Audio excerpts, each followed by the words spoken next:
Coach Justin Smith brings his Trojans back to Memorial Stadium to defend their C2 state title. Quarterback Joel Nixon leads with over 1,700 total yards.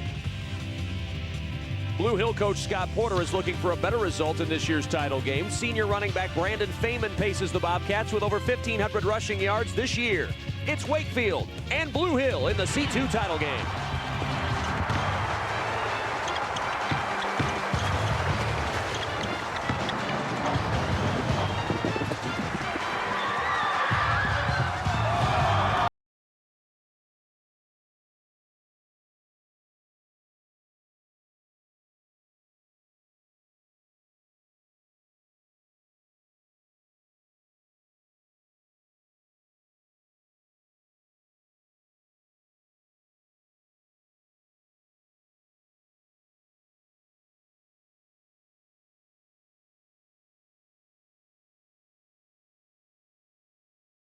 Of the state championships here at Memorial Stadium. It's a rematch of last year's C2 title game, won by Wakefield 34-7. And Aid, Wakefield's just hoping to repeat that performance and that championship today. You bet, Kevin. Trying to repeat last year with the same offense they ran last year, the wing boat. This is an offense. It's an option offense. It's run with speed, and it's run by Joel Nixon. And this guy is one of the best players in high school football. He's their quarterback. He can run it well, throw it well. He's a great leader, and everybody looks to him. He'll run it behind an offensive line, not as big as last year, Kevin, but quicker than last year. The same applies to their defense. Very small, but very quick, and they play great defense, allowing just 10 points a game. Big challenge, but Wakefield really has it going this year. Well, Blue Hill, if they're going to win a state championship, they'll need to play better defense than they did last year, giving up 34 points to Wakefield, but they feel like this defense is the defense that can get it done. Oh, man, it's pretty good, Kevin. Let me tell you, they gave up 34 points last season. This season, all year long, how about 25 points? And they're led on defense by Jeremy Meyer. He has 126 tackles on the season. He's really the leader of this defense. You think about 25 points all year. That's unbelievable. Offensively, they're not too bad either. How about 1,500 yards and 19 touchdowns from Brandon Feynman. He's the leader of this offense. Blue Hill feels like they have a good shot to bring home a state championship today. Should be a great rematch between Blue Hill and Wakefield, and with more down on the field, here's Larry Putney. Well, Kevin, when it comes to the kicking game advantage, clearly Blue Hill, and that's thanks to a guy who, before 4 months ago, had never stepped on a football field. 6'3", Victor Deneau from the Netherlands is a foreign exchange student transfer. Already this year, he's kicked a 56-yard field goal. It's a huge advantage for anybody at any level of high school football to be able to have a guy who can come out and get you 3 points anywhere inside the 50-yard line. So we'll keep an eye on that Clarkson said all it day provided long great motivation for the in Blue their Hill win over Humber Bobcats. St. Francis in getting here.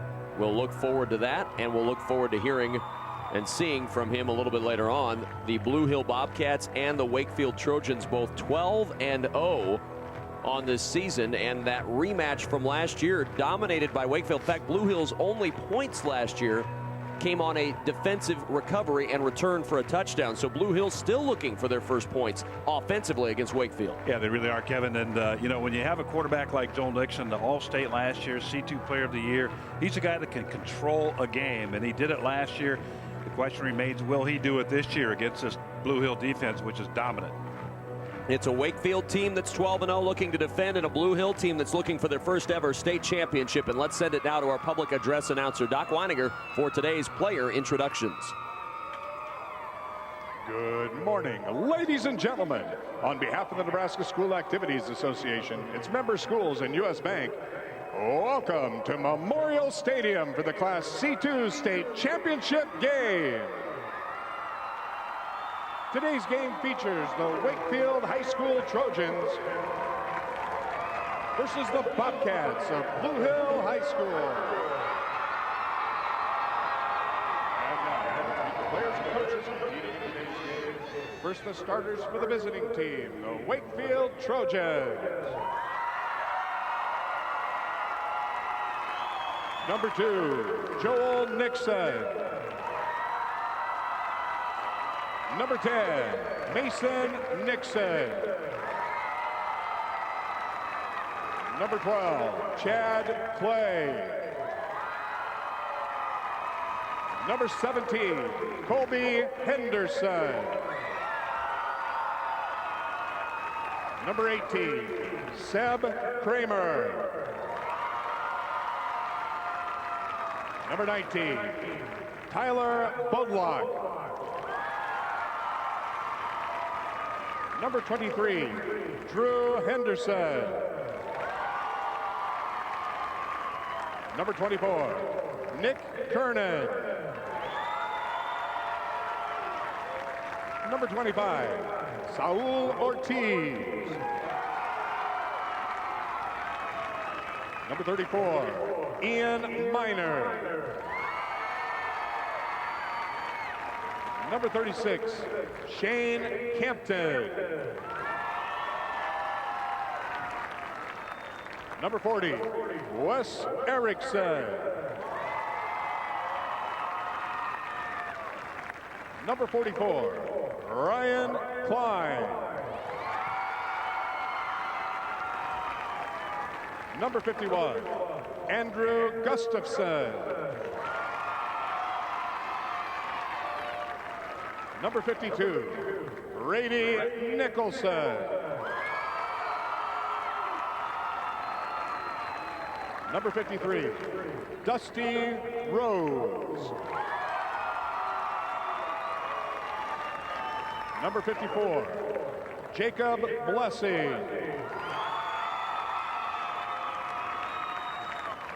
Number 59, Rodrigo Caceres.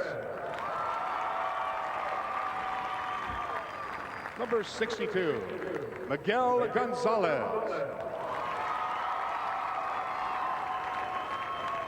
Number 72, Matt Irwin. Number 77, Zachary Blessing. Number 78, Ubaldo Reyes.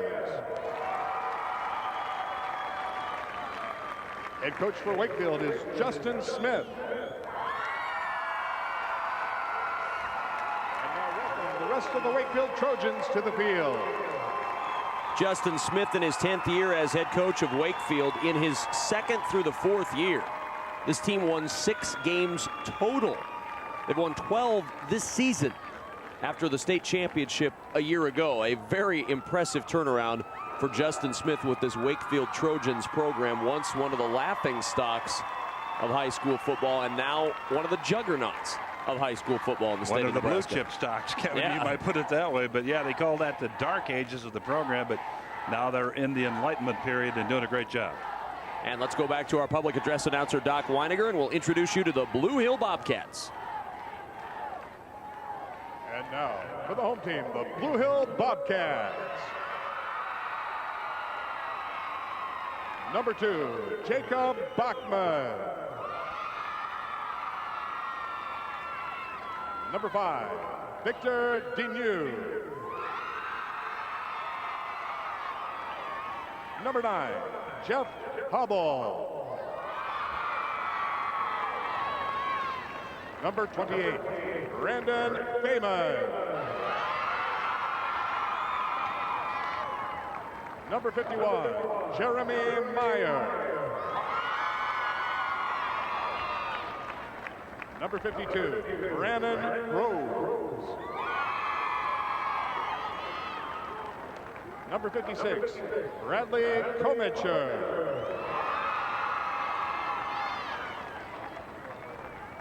Number 70, Michael Raymond. Number 86, Doug Fry. Number 87, Travis Tepfer. Number 89, Chase Henderson. Head coach for Blue Hill is Scott Porter. Now please welcome the rest of the Blue Hill Bobcats to the field. Scott Porter, a similar turnaround, his 9th year at Blue Hill. His team struggled early and now back in the state championship game for the 2nd consecutive year, trying to win their first ever state championship, a 12-0 record. And let's see where they came from and how they got here to the city of Lincoln for this state championship. You see Blue Hill in south central Nebraska, Wakefield in the northeast corner of this great state of Nebraska. That's the road that they started from, and here's the road they took to get here. As Blue Hill finished with wins over Creighton and Cambridge, you see something common, a shutout in each of those. They've got 8 of them this year. Wakefield with wins over Elmwood Murdoch and a shutout over Hardington Cedar Catholic on their way to the state finals. Memorial Stadium filling up, a great day for football. And let's go back to our public address announcer, Doc Weininger, to introduce you to our national anthem singers. And now, ladies and gentlemen, would you please rise and remove your hats to honor America as the Bishop Neumann High School National Anthem Singers, directed by Mrs. Joanne Coton, sings our national anthem.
Great rendition from the singers from Bishop Neumann High School. We'll see Bishop Neumann in the state championship tomorrow morning here on NET. But the C2 title game is next. Wakefield and Blue Hill, a rematch of last year's title game. Kickoff straight ahead on NET Sports.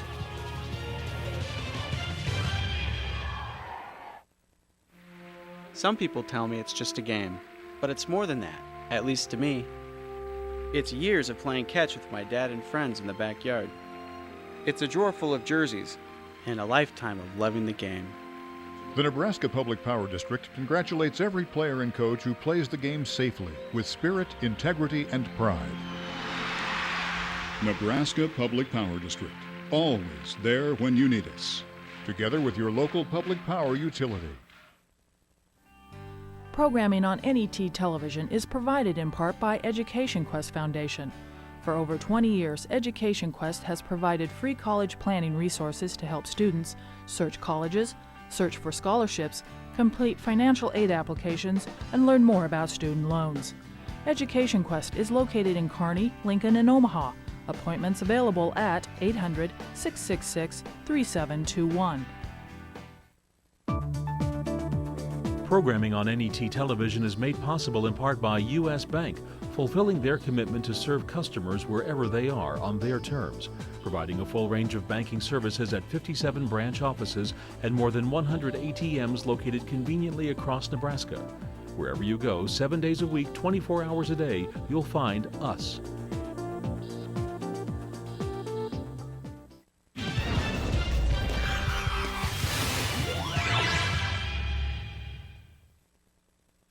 Hi, Kevin Kugler, along with Adrian Fiala, inviting you to join us for Big Red Wrap-Up. Kevin will recap the Huskers game with Colorado, and Sean Callahan will join us with all of the latest recruiting news. Join us Tuesday, November 27th for Big Red Wrap-Up here on NET, Nebraska's home for sports.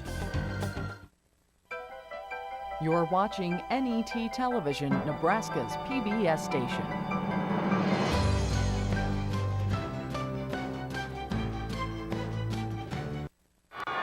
The 2007 NSAA football championships are being carried live over the internet, so if you have friends or family who don't have access to NET, have them log on to netnebraska.org and click the live webcast tab to enjoy the football championships right on their computer. NET is Nebraska's home for sports. And let's take a look at the weather today. A perfect day for football. 46 degrees. It feels like 41 degrees. Sunny skies. Southwest wind at 11 miles per hour. We're expected today to get into the lower 60s. Yes, this is November. Yes, this is state high school football championships in Nebraska. And it's going to be the low 60s by the end of the day. I love it. How do you know it feels like 41 out there? Well, I've got it's 46. Got an AMS seal of approval. Scott Cotton is our referee. Robert O'Neill, the umpire. Christopher Van Meter, the linesman. Troy Power, the line judge. Tim Siefkes, the back judge, and Rick Stromer is our timeout official today for this C2 title game. Great matchup between Wakefield and Blue Hill, two 12-0 teams.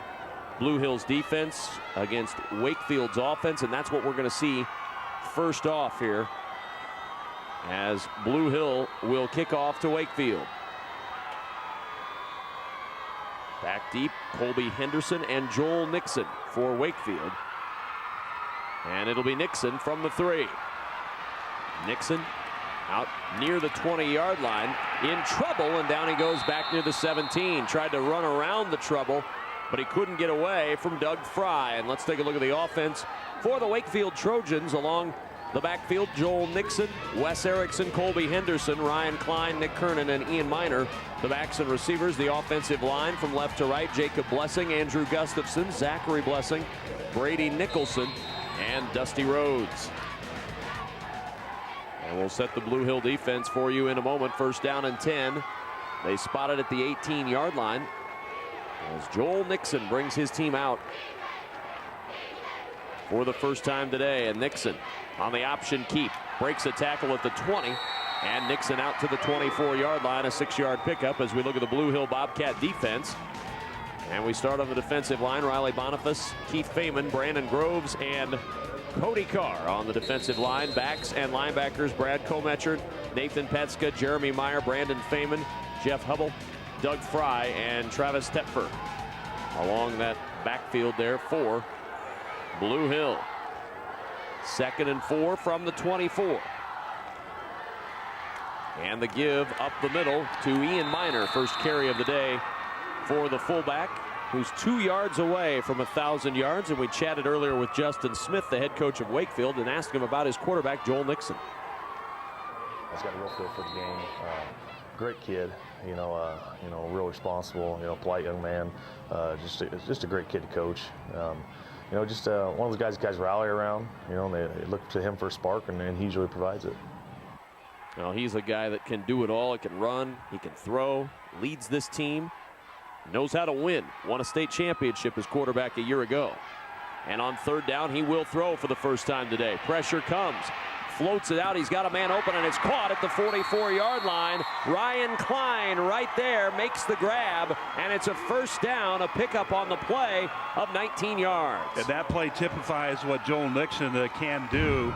He is a better passer than he was last year, and showing it again.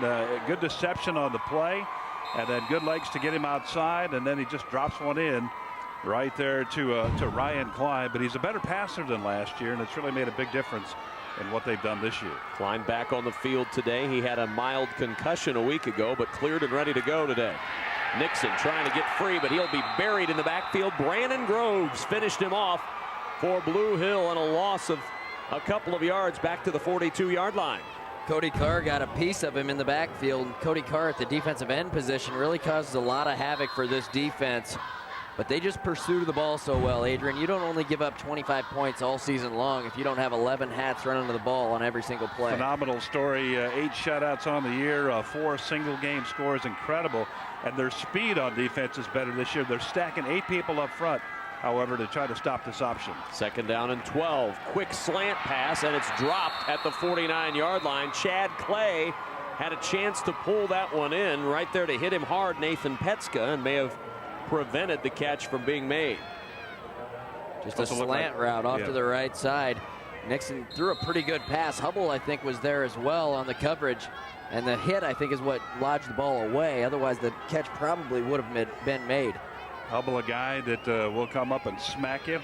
He's also good at picking off the passes. 7 this year. Career, he's had 15. He's number 9 in the blue jersey. So I'm sure Nixon knows the story on Hubble. 3rd down and 12 from the 42.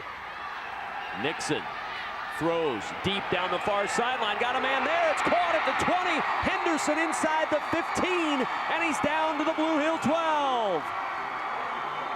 13th reception on the year for Henderson, and he beat, guess who? We just talked about him. Jeff Hubble. Beat him out there on the outside. And how about this throw? It's just a straight go route. Ran past Hubble. He just got turned around a little bit there playing corner. He was able to run him down, but that was a nice throw. Threw it to the outside shoulder.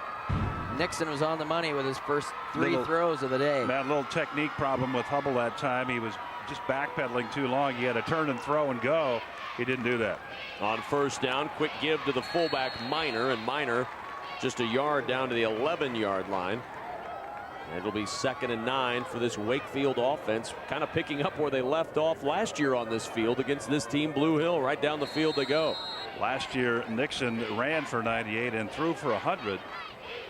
And he's picking up that, or staying on that pace, maybe a little better pace right now, Kevin. Well, they loved this field a year ago, a 34-7 win, and the Wakefield defense didn't allow an offensive point. 2nd and 9 from the 11-yard line. Nixon on the option. Nixon with a blocker at the 5, dives for the pylon, and he's in for the touchdown. Joel Nixon, his 14th rushing touchdown this year, and just like that, Wakefield's on top. Now you saw motion on the play that catches a defense's eye, and then he did that little reverse spin, and just good relationship between he and the pitch man. Either one of them really, Matt, could have taken that ball in, but Nixon saw a little daylight there and popped that ball right in there. Just stuck the ball right in the corner of the end zone. Great players, when they get close to the goal line, they find a way to get that ball over, and we saw a nice dive from Nixon. He was able to get it just inside the pylon. And the kick is good by Uvaldo Reyes. Opening drive right down the field goes Nixon and Wakefield, and Nixon caps it on this run. You saw that reverse spin. They kind of kept the backer one step to the inside. The backer missed the tackle. That was Jeremy Meyer, and there he is, just popping that ball right exactly in the near corner.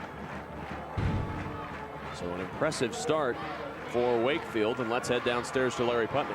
Well, Kevin, this Trojan squad likes to get out quick. In fact, in 12 of its now 13 games this season, Wakefield has scored on the opening drive. The only game in which they didn't last week, the semifinal game against Hartington Cedar Catholic.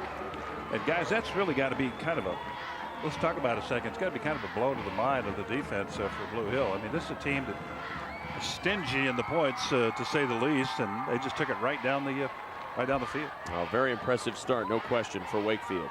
NET has been delivering exciting sports action into your living room for many years. Now you can join the Sports Partners Club to ensure that your favorite sports programs continue. To learn how to become a charter member of the Sports Partners Club, log on to netnebraska.org/sports. You can receive a charter member gift certificate, a duffel bag, and a poster of the famous Scott Frost throw. Help us deliver inspiring sports action by supporting the NET Sports Partners Club. Log on to netnebraska.org/sports and become a member today. Well done, Kevin. Thank you. Appreciate that, Matt Davison. 7-0, Wakefield with the lead and ready to boot it away here to this Blue Hill offense. Wakefield, the defending C2 champs, off to a great start once again in this beautiful morning at Memorial Stadium. Line drive, short kickoff taken at the 15 by Carr. Carr across the 25, breaks the tackle at the 30. Carr struggles across the 35 to the 37. And a nice return by Cody Carr as we take a look at the offense for the Blue Hill Bobcats. 12-0 on the year. Brian Adams leads them out at quarterback. Cody Carr, the tight end. Jacob Bachman and Jeff Hubble, the wide receivers. Brandon Feynman and Nathan Petska are the backs in the backfield. Keith Feynman at left tackle. Jeremy Meyer, the left guard. Trenton Ockengay, the center. Brad Kometcher, the right guard. And Brandon Groves, the right tackle for Blue Hill. And we'll show you the Wakefield defense in just a moment, but 1st and 10 from the 37 for Blue Hill. Backs are in the eye. Feynman, the tailback. And on the pitch, Feynman trying to get to the outside, and he's buried back at the 34-yard line by Colby Henderson. Henderson had the big catch a moment ago, and now the first big tackle for this Wakefield defense as we look at the starting lineup for the Trojan D. Dusty Rhodes, Brady Nicholson, Zach Blessing, and Jacob Blessing along that defensive line. Wes Erickson, Ian Minor, Mason Nixon, and Nick Kernan, along with Joel Nixon, Ryan Klein, and the aforementioned Colby Henderson. Now, we heard Colby Henderson was perhaps the best and biggest hitter on the ball club, and he established his pattern immediately in this ball game. Colby Henderson, big hit. 2nd down and 12 from the 35-yard line. And on 2nd and 12, they set up the shovel pass. Looking for running room. Carr breaks one tackle and tiptoes down the sideline for a nice 10-yard gain out of bounds near the 45-yard line. That'll leave him just 2 yards shy of a first down, but a 10-yard shovel to Cody Carr. And let's go downstairs to Larry Putney. Well, something to keep an eye on, guys. The leading rusher for Blue Hill, Brandon Feynman, has that left hand casted. He broke his thumb in last week's game. They found out Tuesday, really kept it quiet, didn't say much all week. They didn't want to give Wakefield a week of thinking about stripping the ball, but on that first carry, you could see he started to transfer the ball to that left hand and realized he couldn't do that, put it back in the right hand and got popped. Well, you know a senior's not going to let a little thing like a broken thumb keep him out of a state championship game. I was a little surprised to see the toss sweep to the left on the first play. 3rd and 2, Feynman the carry straight ahead, and that's not a problem for the senior running back as he takes it to the Wakefield 48-yard line. It's a pickup of 7 on 3rd and 2 and a first down. And earlier we chatted with Scott Porter about his running back, Brandon Feynman. Brandon Feynman, you know, is coming out of the spotlight, or out of the shadows of his cousin and Garrett from last year. And you know, it took him a little bit to get started this season, but, you know, along with the offensive line, they started gelling at the same time and has been running tremendously well during this playoff run. Tried to make his cut and picks up 2 down to the 46-yard line, but I'd say he's picked it up well. Over 1,500 rushing yards and 19 touchdowns this year after rushing for 450 in a backup role to his cousin a year ago. Well, he's a guy that can really do it all. They'll run him between the tackles maybe more today because of that left hand being casted up. But I would think, too, when they do run this toss sweep, that they'll run to the right a little bit more. First play of the game, they went to the left, and that's odd to run with the ball in your right arm.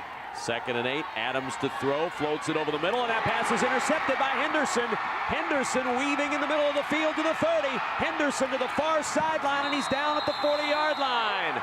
Colby Henderson with his 4th interception of the year. A flag at the end of the play as Henderson was brought down at the 40-yard line, but it's going to be Wakefield football. I'd say Colby came to give it a good go today. That long pass completion to keep the offense rolling. Big hit to start the game, and now the interception here. We'll figure out the defense. Personal foul on Blue Hill on the return. But Colby Henderson, he's a senior, 5'10", 155, making big plays here in the early going. Ball simply overthrown here, and Colby just playing deep there. It almost looked like he threw it right to him, obviously, and now he's going to head upfield. 6th interception that Adams has thrown this year. Face mask penalty right there. And head-to-head. And head-to-head. That's the thing that got him, the head-to-head blow. Can't lead with your helmet.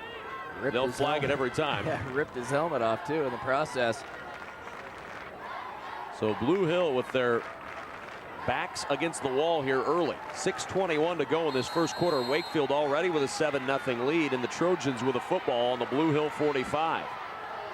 And on first down, fumbled snap, ball pops free, and Blue Hill's got it back. At the 43-yard line, Nixon never got a hold of it, and Blue Hill pounces right on the football. See it again here. This offense, a lot of things going on in this offense, but just simply a poor exchange right there. Ball popped loose, as Kevin said, and never really found the handle at all on the snap. I think it was Komecher that jumped on it. That's just what Blue Hill needed right there. All the momentum in the world was with Wakefield early in this game. Now Blue Hill back to work, 1st and 10 from their 43-yard line. Feynman juggles the handoff, able to corral it and get positive yardage. Pretty good job by Feynman to pull that in with the one bad arm and still get 4 yards. Tell you what, that's going to be an issue all day long. You could see him running there. Just seems a little bit awkward. His first game he's guessing ever played with a broken left thumb. So he's holding on to the ball with just one arm. He can't really cover it up with the other one. And even grasping a hold of the ball in the handoff or catching a pitch is going to be an issue. 2nd down and 6. Pitch play. Feynman trying to turn the corner. Breaks a tackle at midfield and struggles very close to the first down marker at the 47 of Wakefield. Good tough run by Brandon Feynman. You know, some people just have a knack for running the football, and Feynman has that knack. That play looked like it would be shut down Good flow by Wakefield to get out there on the option play, but somehow Feynman able just to find the little creases and get upfield, and they're going to measure here. Maybe. I think he got it. The Swami says it is, and it is. Matt Davison appears at parties throughout Nebraska predicting your future. If you'd like to book him, just call the same place you call to book him for everything else. All over the state, Kevin. I'm well aware. Never been to Blue Hill. Been to Wakefield. But never Blue Hill. Never been to Blue Hill. Once the folks in Blue Hill see this, they will, I'm sure, correct that oversight. 1st and 10. Ball at the 47-yard line. As Feynman tries it again on the right side. And they pick up a couple just across the 45 near the 44-yard line. It'll be a 3-yard pickup. And it'll be 2nd and 7. Coming up on 5 minutes remaining in this first quarter. Wakefield 7, Blue Hill nothing. It sure is great to have you with us on this Friday morning from Memorial Stadium in Lincoln, Nebraska, alongside Adrian Fiala, Matt Davison, Larry Putney down on the sidelines. I'm Kevin Kugler. Game 1 of 2 today here on NET tonight. Omaha Central and Millard North in a much anticipated matchup in Class A. 2nd down and 7 for Blue Hill. And Feynman right up the gut again, and he's dropped at the 40-yard line by Brady Nicholson, the second-year starting defensive tackle for this Wakefield squad. So far up front, Jeremy Meyer, 51. They're going to run the ISO right here, but Jeremy, see 51 up there leading it. He's cleared out the path 2 or 3 times now early in the ball game. But again, running that ISO up there, picked up 3 or 4 yards. Third and let's call it intermediate here, maybe short. 3rd and 3. Line up in the eye again on 3rd down and 3. And it's Feynman again over the left side, and he will not get there. Andrew Gustafson, backup linebacker, met him in the hole and dropped him for no gain. Now decision time for Blue Hill. It'll be 4th and about 3 again. There's Feynman. You see him going to the left side of the field, and he has the ball in his right arm. Now, he wasn't going to make a first down there regardless, but it's just a little bit awkward for him, I'm sure, today, and it's going to be like that all day long. Give Wakefield's defense credit. We talk a lot about Blue Hill's defense. Wakefield on the season only giving up 10 points a game, so they run to the football well as Blue Hill does. 4th down and 3, and Blue Hill will go.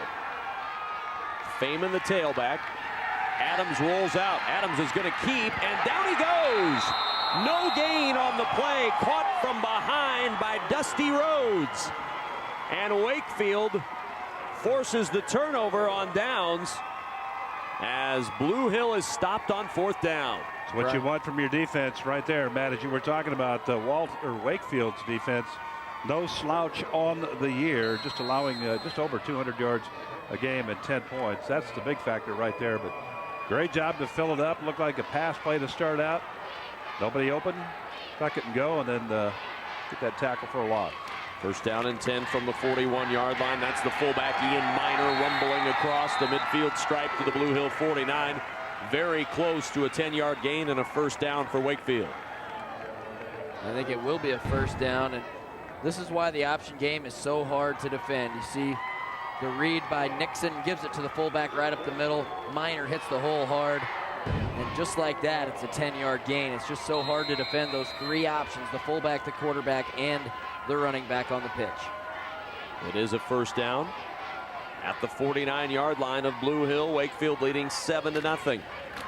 Nixon on the keep. Nixon with a blocker out in front, fumbles, and the ball's kicked out of bounds. It was bobbled again then by Kernan, who tried to pick it up, and it trickles out of bounds, and it went out in a fortuitous spot for Wakefield. It's a 1st down at the 36. Watch the backside pursuit right here. Number 35 for Blue Hill is going to come in. Riley Boniface going to come in and just kind of upset the mechanics of the play right there. And that's what causes, and then the hit.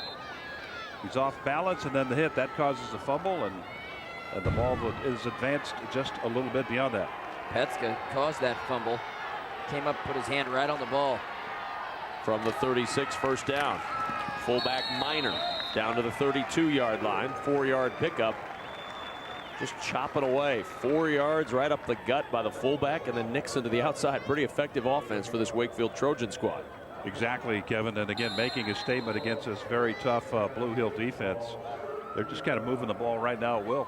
And Scott Porter said, you know, Blue Hill hasn't seen an offense like this. South Central Nebraska, maybe not as much, you know, wishbone offense with the triple option. So Blue Hill hasn't seen much of this since last year right here on this field. Quick pass out to Henderson. Henderson reaching for the first down marker. He's got it right at the 26-yard line. Didn't get a great spot. Looked like the ball had fallen much further than that, but they may measure this one. Quick little pass out there to let Henderson try to do some magic in the open field. Didn't happen there, as you see, as two shirts there immediately and a third coming in. Yeah, I don't know about that spot. It looked like he was all the way to the next yard line. He got to the yards. Yeah, for sure got to the yard line. Well, they'll bring the chains in. And we will see if this is a first down. Where they spotted it, it's going to be very close.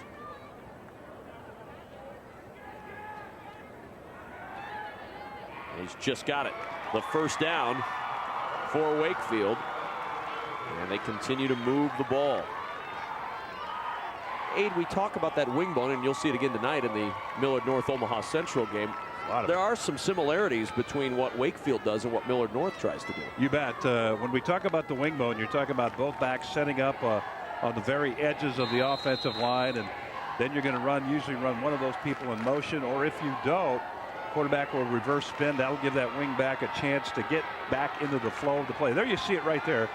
Two of those backs. You'll see it again tonight, as Kevin said, and Millard North runs it really well. And then you find this, the counter off of that. You see motion going one way, you get the defense looking that way, thinking the play is going to go that way, and then they come back with the counter. Good job by Blue Hill there to stop that play. Well, and as a result, you have four guys on this Wakefield offense with over 50 carries this year. Everybody gets involved from a running standpoint. You bet. It's back in the good old days when Oklahoma ran the wishbone, you saw that too. You saw a pretty good equal distribution amongst ball carriers. Now, what Blue Hill has done, well, we'll talk about it after this play, Kevin. On second down, and there's Kernan trying to get to the outside, and good tackle by Jeremy Meyer. Wow, got right underneath the legs and whipped him out quickly as he's down at the 22-yard line, brings up a third down and about 5. Meyer, a 3-year starter, leads the team in tackles and interceptions, and you see he gets the head on the right side right there, gets right where he needs to be, right about the right mid-knee, and bingo, makes that tackle. No way the runner is going to get out of that tackle. Jeremy Meyer, hard-nosed kid, 185 pounds, but just 5'9", but plays a ton of football for Blue Hill. Third down, a long 5 for the first. Miner will try to get there, and he will not. Stopped at the 17-yard line, a good yard shy of a first down for Wakefield, and now decision time for Justin Smith. Uvaldo Reyes is their kicker, but he's only kicked 1 field goal this year, so probably not much of a decision. Gonna go for it here. This is a big down for Blue Hill. If they could somehow stuff Wakefield here, this would be a big play. And this play likely will not happen until the second quarter as the clock reaches 00. And we have the end of the first quarter of play in the C2 championship game. And in this NSAA title game, the Trojans of Wakefield, last year's champs, lead it 7-0.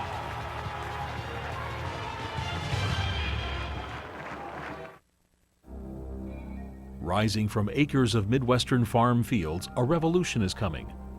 A new era of energy independence from foreign oil. It's called soy biodiesel. Made with soybean oil, this fuel is a sustainable, renewable resource. America, it's time for an oil change. Soy biodiesel, grown in the Midwest.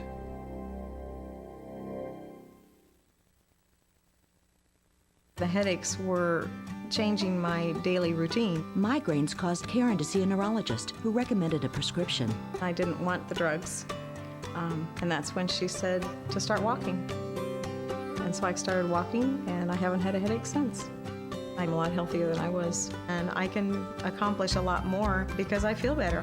I just let Blue Cross Blue Shield know that I was living proof that walking does work. Blue Cross and Blue Shield of Nebraska. The blues are good for you. NET Sports coverage of the 2007 NSAA Football Championships are brought to you in part by the Nebraska Public Power District. Always there when you need us, together with your local public power utility. By the Nebraska Soybean Board, encouraging the use of renewable biodiesel fuels for a healthier environment. For information, nebraskasoybeans.org. By Blue Cross Blue Shield of Nebraska, the Blues are good for you. By the Education Quest Foundation, improving access to college through scholarships, grants, and college planning services. And by U.S. Bank, wherever you go, you'll find us. Second quarter about to begin alongside Adrian Fiala, Matt Davison, and Larry Putney. I'm Kevin Kugler. Great to have you with us today from Memorial Stadium. Wakefield with a 7-0 lead and a 4th and 1 here from the Blue Hill 17-yard line. Nixon will keep, and Nixon very close to the first down. I thought for sure he had it, and then Blue Hill got underneath it. If he stays outside, Kevin, he's got it, but he went inside for some reason. It looks to me like he's short. Boy, oh boy. Let me tell you. It looks short from here. Yeah, look, please let you tell us. What do we have? It's within an inch, but he's just short, I think. If this is an inch short, there's going to be a kink in the chain. They're going to have to figure out, and then it's going to be an inch short. Oh my goodness. With a Swami, they're fixing the kink in the chain right now. There's a lot of slack in that chain right now. Fixing the kink. And he just got the first down. Wow. My faith is restored that Matt Davison cannot see the future. And it's a first down for Wakefield. There's a bad spot. But you're right, Kevin, on the play. He had a lot of room to go outside, but just elected for some reason to take it in. Made it an issue, let's put it that way. Yeah, I thought for sure the outside was wide open there. But it is a first down for Wakefield. The drive continues. Nixon keeps on the option, and a good tackle just shy of the 15-yard line by Brad Kometcher to stop Nixon from advancing any further. And it'll be a 2nd down and 10. This Wakefield bunch has averaged over 300 yards a game this year. And most of that, of course, Nixon doing a good job and all the backs, but people like Jacob Blessing and Andrew Gustafson, Zach Blessing, Brady Nicholson, and Dusty Rhodes up there in front, really doing an excellent job all year and handling things pretty well up front against Blue Hill today. Wakefield with a 7-0 lead early in this second quarter. 11:05 remaining in the second. And on 2nd down, Nixon again on the option keep, and Nixon again buried at the 15-yard line. They are really keying on Nixon, as you might imagine, and Brandon Groves makes the tackle there. And what Blue Hill is meant to cover this year a bit earlier, but Blue Hill is running 4 down people and then 4 backers, as we see it here. And Nixon lucky to keep the football that time. Backside pursuit just about ripped it out, but running 4 down linemen and 4 linebackers, and they're all stacked in there pretty tight. So everybody's got a job up front and trying to get that job done. And it's just a good battle going on up front there. Well, Wakefield didn't know what they were going to have this year in that offensive line. Had to replace all but 2 of their starters. And it really developed quickly this year. On 3rd down, quick swing pass out to Klein. Klein down to the 10-yard line. Good 4 yards short of the first down, and it'll bring up a 4th down for Wakefield and a good medium distance to go for the first. Yeah, decision time here. A little bubble screen out to the right side. This is a one-on-one tackle that had to be made, or it was going to be another first down. Hubble comes up, makes the nice hit. Good pad level. All of his partners come over and help him out. 4 hats to the ball there by the time the ball carrier was to the ground. You might ask, why not the field goal? Well, they're 0 for 1 in field goals this year, so here we go. And they're very confident that 5 yards, and this is really 4.5 yards, is capable of being done. Quick slant, it's batted away. Nathan Petska swats it down as it's a turnover back to Blue Hill, and that Blue Hill defense, so good all year, comes up with a huge hole. Well, they've been, like you said, all year they have been doing it. Play normally is going to be open for this bunch, but just gets those fingertips into the passing lane. Great job by Petska. That's a confidence booster right there for Blue Hill. Wakefield pretty much gone down the field on them twice now, burning up clock. Now they're just a touchdown down. If they'd have got down 2 scores, it would have been tough psychologically to come back. From the 10-yard line, 1st down and 10, and the give goes up the middle to Feynman, and not much there at all For Brandon Feynman, it'll be 2nd and 10 as he knows the ball just across the 10-yard line. What a job by Dusty Rhodes that time. The defensive end took on the blocker, kind of pushed him back into the play. He went into the ball carrier, and then he got help on the tackle. So excellent work, number 53, Dusty Rhodes. Petska the fullback, Feynman the tailback of the eye behind Adams on 2nd and 10 for Blue Hill. Trailing 7-0. Pitch, Feynman to the outside. Henderson right there waiting for him, and Colby Henderson, another sure tackle. The MVP of this first half so far for Wakefield's that guy, Colby Henderson.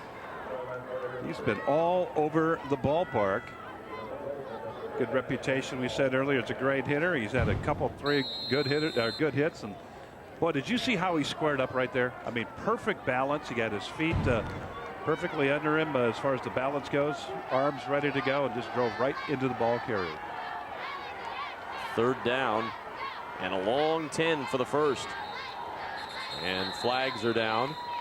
A little movement up front, and the long 10 became even longer here with this penalty. Our referee, Scott Cotton. It might have been one of the wideouts there, actually, that moved early. And that's an absolute no-no. Watch the football. You're split out wide. Well, as Aid will tell you, those wide receivers are trouble. You can't count on them for anything. That's right. And you're really glad when they come across the middle. I mean, you're really glad when you see a wide receiver coming across the middle. I stayed out of there, Aid. Yeah, you don't have any scars on you, so I think you're right there. I loved it when you guys came inside.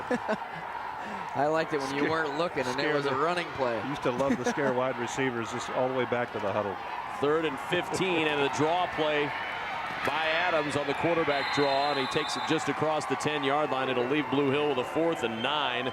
Just trying to get a little more room for the punter, Brad Kometcher, and Henderson again right there on the tackle. Guess who came up and took out Brian Adams' legs? Looked like there was going to be some room over there. He came off the block. Henderson did, and took him out right at the kneecaps. And there's Kometcher, averaging 37 yards per punt this year, ready to punt it away. And Colby Henderson back to return. They'll get the ball probably inside of midfield unless he really torques one off here. Well, that's going to happen. Henderson comes up on it with a fair catch signal and made at the 40-yard line. These two teams met last year in the C2 championship, and let's flash back to the 2006 title game. Very excited about this matchup today between Wakefield and Blue Hill. 2nd down, and the give. Nixon on the option, has the corner. Nixon down the near sideline. And the give straight ahead to throw. Pump fake, fires over the middle. Catch is made at the 2 and down to the 1. Toss play to Feynman. He wants to throw. Uncorking it down the right sideline, and it's the 3rd interception of the day for Joel Nixon. And on an option, keep into the end zone untouched. Boy, a big hit on the quarterback. Ball pops free, and here comes Blue Hill. All the way, coast to coast. Douglas Fry is going to take it in for the touchdown. Wakefield, your C2 state champions. Wakefield hoping to see their name in lights again this year as the C2 champions, but a long way to go in this one. 7-0 lead. Wakefield with good field position, though, to start this drive at the 40-yard line of Blue Hill. Joel Nixon under center, backs up to throw. Nixon swings it out, and Mason Nixon with the catch, just like they played in the backyard at home. A 3-yard gain, and it's 2nd and 7.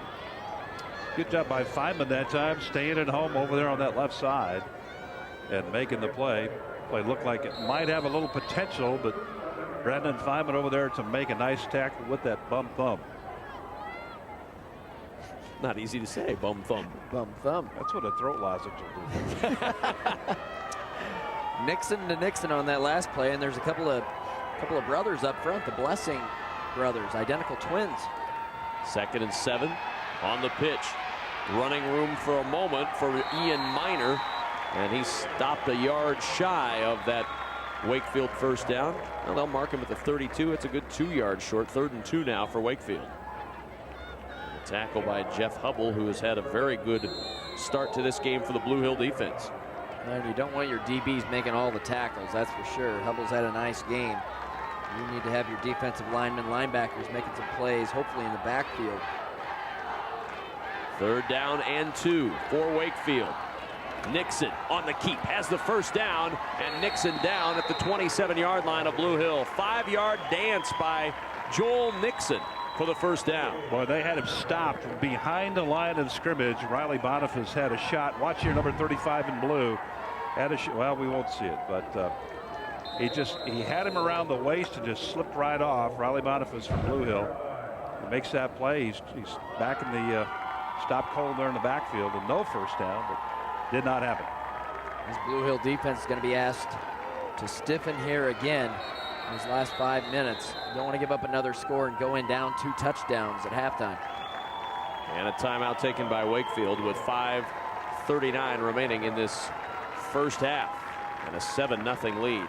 Well, it's time to test your NSAA football knowledge with today's trivia question. Be the first person to email us with the correct answer to our question, and you'll receive an NET Sports logo cap and an NET Sports athletic grade t-shirt, size extra large. Here is your question for the day for this C2 final. What former standout holds the Class C2 playoff record for longest interception return for a touchdown, and in what year did he accomplish this feat? Email your answer to sports@netnebraska.org, and the first correct answer wins the NET Sports t-shirt and cap. We had 2 choices of trivia question today. It was discussed among the committee that the one that had Matt Davison as the right answer was not the one we were going to use, because and I don't know who made this comment, but that his, quote, ego didn't need any more boosting. Yeah, so I'm sure it wasn't a guy with the initials LP down on the sidelines. No. Said that. No, I can't imagine. Lawrence Phillips is here tonight? I didn't see it. I didn't know I was still in the record books. Notice you've picked up 7. Yeah, right. I knew everyone. You picked up 7 programs since you found out to take home. Sign one for you. The first down carry goes to Minor, and Minor across the 20 and down near the 19-yard line. And that quick hitter right up the middle with the fullback has been extremely effective for Wakefield. Yeah, he was 3 yards short of 1,000 yards. Ian Minor just taking it right to that right side over Nicholson and Rhodes over there, and that's their favorite place to go for that kind of yardage. And again, 3 yards short of 1,000. He's going to get, well, what does he have today? Oh, our computer is not up. Sorry about that. Looks like he's got be up until halftime, Matt. About 5 carries, 20 yards. Okay. On the 18-yard line, sweep for Kernan for the first down to the 14. 4-yard pickup on 2nd and 1. And another first down for Wakefield. That's what this offense does to you. When you're on defense, it's just like boom, boom, boom. It's 4 yards, 5 yards. Pretty soon they'll get one for 15 maybe, but then it's, oh, you stop them for 2 yards. Then they get another 6, but they move the sticks somehow. And we've seen it from the fullback. We've seen it from Nixon. We've seen it on the option play with the other Nixon brother. It's just constantly you're trying to stop a different look, and it just wears the defense out. And then they sneak a pass in there somewhere. First down from the 14-yard line. Minor again the carry down to the 11-yard line. Goes Ian Minor. When you kind of get lulled into a little bit of a false sense of security, you think, oh, good, they've got 3 yards on this play, 4 yards on this play, and all of a sudden you look up, it's 3rd and 2, and you think, wow, I thought we were stopping them, and we're not. They're marching right down the field. And then they'll take it over the right side over there, and usually that's good for 2 or 3 yards, pick up that first down, and then start the process all over again. And a lot of these plays are quick hitting plays too, so you're not in a situation where you're going to get a lot of penalties. So you're not going to hurt yourself and stop a drive with a holding call. 2nd down and 7 from the 11-yard line. Kernan inside the 5 and down near the 4. Should be another Wakefield first down. And more of that misdirection by this Wakefield offense. Well, they went over Nicholson but watch the block by 51. Gustafson right here. He pulls out from the left side, goes to the right, makes the block, kicks the defender out. Well, Nicholson and Rhodes are clearing the way up front. Excellent, excellent work. First down and goal from the 4-yard line. 7-0 Wakefield. And 4 yards to get 6 more. And Minor up the middle, and he's into the end zone for the touchdown. It's not pretty, it's not fancy, but it counts for 6 as Ian Miner takes it in to give Wakefield the 13-0 lead. Sign of a good offense, guys, is when they capitalize on the short field. They did that. They started that drive at the Blue Hill 40-yard line, and in a series of plays, they're in the end zone. Like Jeremy Meyer had a chance to get him about the line of scrimmage. Miner just shedded the tackle of Meyer right into the end zone. And Uvaldo Reyes with the extra point, and that one is blocked. No good. And the score remains 13-0 Wakefield, and Ian Miner with the touchdown. We talked with Justin Smith, his head coach, earlier about his fullback. He's a kid that just loves football. He just loves playing the game, and you'll see that when you watch him. Middle linebacker and fullback for us, and a lot of times defenses are key to stop Joel, and so that opens up the fullback a little bit once in a while when we're running the option. As a fullback, he's averaging about, I think, 6 yards a carry roughly on the season, and that's a pretty good number for a fullback. And a lot of that has to do with the line up front and guys keen on Joel, but he's an awfully tough kid too. He's extremely tough, and let's go downstairs to Larry. Kevin Adrian talked about how demoralizing this must be for the Blue Hill defense. This is now more points than Blue Hill had allowed in any single game all season long. Remember, they'd allowed just 25 total, but no more than 7 in any single game. And it's more points, Larry, than they've allowed in their last 10 games combined already. This Trojan offense has done something that the last 10 teams Blue Hill has played not been able to do, and that's score 13 points. 10 games, 12 points allowed for this Blue Hill defense. And you wonder, when you give up a couple of touchdowns, do you start to question yourself? You wouldn't think so. This defense should have a lot of confidence built up. But at the same time, when your offense isn't moving the ball very well, and you're down a couple of scores, it's tough. Short kickoff taken by Doug Fry. Fry with running room at the 40. Fry bobbles the football and falls back on top of it at the 42. Fry saw some running room and nearly popped it and then nearly lost it. Well, if you'd like a DVD of this game or any of the NSAA football or volleyball championship games, log on to netnebraska.org and click on Shop NET or call 1-800-868-1868 to order your DVD copy. It's a memory that will last for years to come. NET is Nebraska's home for sports. And guys, another item on the defense for Blue Hills. They've taken the ball away 35 times this year and have not been close to doing anything like that. First down from the 42-yard line. And up the middle. Fullback breaks free. Nathan Petska into the secondary and a first down at the Wakefield 46-yard line. Good run. Petska right up the middle, bounces it out to the left side for an easy 12, 13-yard gain. Puts the ball in his left arm there, a little stiff arm, and if he gets out of that last tackle, it's to the sideline and off to the races. This would be big for Blue Hill right now if they could cut into this lead and get it back to a 1-touchdown game. Of course, Colby Henderson, the guy that made that last tackle. From the 46, first down and 10. Here's Feynman. Feynman just trying to work free and lowered the shoulders and rolled almost to the 40-yard line, a 6-yard gain. And they love to go to that side, to the left side of their offensive formation. Keith Feynman, Jeremy Meyer, and Trent Okinga are the alignment over on that side. That's one of our favorite areas to run to. So we'll see them continue to try to work that side over. Well, such an important possession here for Blue Hill, trying to muster some points before the half. Second down and 4 from the Wakefield 40-yard line. Feynman again, first down and more into the secondary, and Feynman down at the 29-yard line. Tackle there by Joel Nixon, but a gaping hole for Feynman to burst through, and he picks up 11. Okinga and Brad Kometch are the people on the right side making the play, the fullback leading. It's all Feynman from that point. It gets to that second level, and it's all Feynman at that point. Timeout taken by Wakefield to try to slow the momentum of this Blue Hill offense. You can see the blocking in that last play.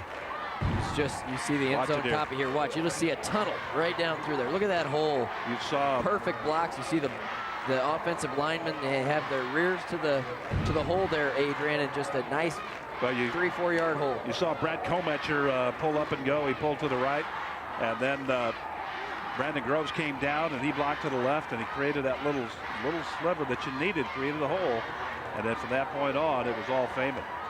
Might have been a little pep talk on that sideline over there for the Bobcats after giving up their second touchdown. Whether it was a player or a coach, they look like they have a little bit more energy, a little sense of urgency right now on this drive. And they're really getting quickly into that running game. Quick hitters throughout this drive, and it's the 29-yard line of Wakefield, first down and 10. Backs again in the eye. Feynman again with the carry. Feynman again with a running room. Feynman still on his feet and stacked up at the 22-yard line. Another 7-yard burst for Brandon Feynman, and Blue Hill chewing up yardage like Wakefield's been doing on this drive. You know, Feynman's a tough runner, and he's the type of guy, yeah, you may slow him down 2 yards, 1 yard, but he can break a big one. The last couple of holes have been pretty big. And good block up there by Nathan Pesca, number 3, Matt, leading it up in the hole. Also Jeremy Meyer. Jeremy Meyer, the left guard for Blue Hill, really doing a fabulous job all afternoon for their offense in the blocking department. Second down and 3 from the 22-yard line. Blue Hill down 13. Quick hitter to the fullback. Petska drilled at the 13-yard line. What a tackle made by Mason Nixon, but a first down for Blue Hill. Was it Nixon or was it Henderson again? It was Henderson. Boy, this guy. Straight up, Colby Henderson. We asked the coach, who do you think as far as great hitter? Well, no doubt about it, Colby Henderson. He's not very big at 5'10", 155, but man, can he, as we like to say sometimes, bring the wood. From the 13, first down and 10. Petska again with the carry inside the 10 and down to the 9-yard line. 4-yard pickup. Blue Hill rolling downhill right now. Wakefield back on their heels. Indeed they are. Maybe they got with the 2 touchdown or 13-point lead. Maybe got a little bit, lose the edge a little bit, guys, but they got to get that edge back if they're going to be successful. Blue Hill's taking advantage of it. Under a minute to go in the half. From the 9-yard line, Feynman drilled at the line of scrimmage by guess who again? Colby Henderson. Kevin, he was the MVP of the first quarter, and he's also the MVP of the second quarter. Goodness. Now a timeout taken by Blue Hill with 46 seconds to go. This has to be 4-down territory, I think. You're third and, 6, it looks like. But I think you have to try to get in the end zone here. I don't know that a field goal is really what you're looking for. You just want to come away with points. Yeah, that's what I would. And there's a whole second half of football to play. The key is to come away with points and take a little bit of the muster out of the Wakefield defense. And remember, Victor Deneau. You guys are wrong. Okay. Sure. Well, thank you, man. Okay. Appreciate it. We'll be with NET Sports for live coverage of all the games of the 2007 NSAA football championships. Millard North and Omaha Central clash tonight in Class A. Then Bishop Neumann and Pierce meet in C1 tomorrow morning. McCook and Crete tomorrow night in the Class B final, 7 o'clock Central Time. All the games right here on NET and NET HD, Nebraska's home for sports. This Blue Hill bunch loves to go over Feynman, Keith Feynman on the left side of there, left tackle, and Jeremy Meyer, 51. Again, we talked about Meyer a moment ago. See if that's what the plan is. Take a look at that defensive formation before the snap here. I'd keep the ball on the ground here as well. Yeah. You know, you're running the ball well. Passing game hasn't been keep it secure, effective at all. We've only thrown it twice, I guess. Third down and 6 from the 9, and the give to Cody Carr, and Carr back at the 11-yard line. And the reason Carr was in there at tailback was that, as we saw a moment ago, Feynman was getting his pads changed on the sidelines and didn't get them changed quick enough to get back out on the field. Jacob Blessing, watch the play by he's making the pad change right there. But Jacob Blessing on the last play for Wakefield came across the line of scrimmage, took on the blocker, and then pushed that blocker right straight back into the ball carrier, and that's what tripped him up. Terrific play by the junior, Jacob Blessing. And a timeout taken by Blue Hill. Boy, well, how frustrating is that? You're trying to get your pads changed, got his head stuck in the jersey, couldn't get his head out of the jersey. They had to go with their backup at the tailback spot, and all of a sudden, Feynman's not in there, and Carr is carrying the ball. And I don't know in high school football if you can take back-to-back timeouts or not. Would have been a situation they could have maybe taken another timeout to get him into the game. Now I agree, you do kick the field goal since you lose 3 yards and you're back to a 4th and 9. What if they would have just kept him in the game and then taken an equipment timeout? Could have been. We'll get all the inside information on the Huskers after the Colorado game on Big Red Wrap-Up Tuesday, November 27th, live at 7 p.m. It's a complete review of the game with highlights, analysis, discussion, and the latest recruiting news with Huskers Illustrated Sean Callahan. Join Adrian Fiala and me for the next Big Red Wrap-Up Tuesday, November 27th, right here on NET, Nebraska's home for sports. Time for Victor, fellas. And we see Victor Denu, the man from the Netherlands, on to try to kick this field goal. Not a great angle coming from the extreme left hash. 28-yard try for Denu, and the kick is no good. Missed it wide to the left. And Denu unhappy. Blue Hill comes up empty. And that is a big punch in the gut for the boys in blue to go all the way down the field like that and still end up with nothing on the scoreboard. Especially, Kevin, after starting out with real good field position, too. They had they started out the 42-yard line and not able to capitalize on somewhat the short field there, and also give a big plus to the minds of the Wakefield bunch. The Wakefield Trojans going to take the field, run it out here and regroup. You know, that third down play is really what hurt that drive. I mean, you're in 3rd and 6, and if you get even half of it, then you at least have a decision. Maybe you can go for it. They didn't have a decision to make there, and when you're on the extreme left hash, that's not an easy kick. In a stadium that obviously he's never kicked in before, much different than a normal high school. Look out, goodness, he pitches the ball, it's loose on the field, and it is recovered by Blue Hill. Nixon corralled underneath the pile, trying to make something happen, and instead he throws it right back to the Bobcats. And who jumped on it? How about Brandon Feynman? Johnny on the spot. But what a choice here. Watch it again. He's going down. Nixon's going down. He just could not get the hands on it to make the pitch, and you don't want to do that in that territory anyway with the amount of time left and a lead like that. Now, we'll see, Matt, if Blue Hill can capitalize. I wonder if they're going to maybe put one up here to start. I would think they're going to throw the ball a little bit here. The first play, I'd try to throw one in the end zone.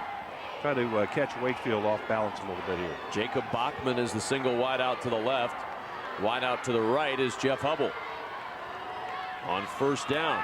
And here comes the air attack. Adams floats it over the middle. Hubble has it inside the 10 down to the 8-yard line, very close to a 1st down. The clock will stop with 18 seconds left in the half.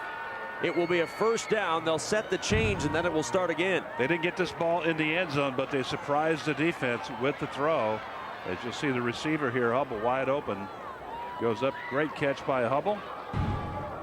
And Blue Hill used the timeout here. So last one. So they're out.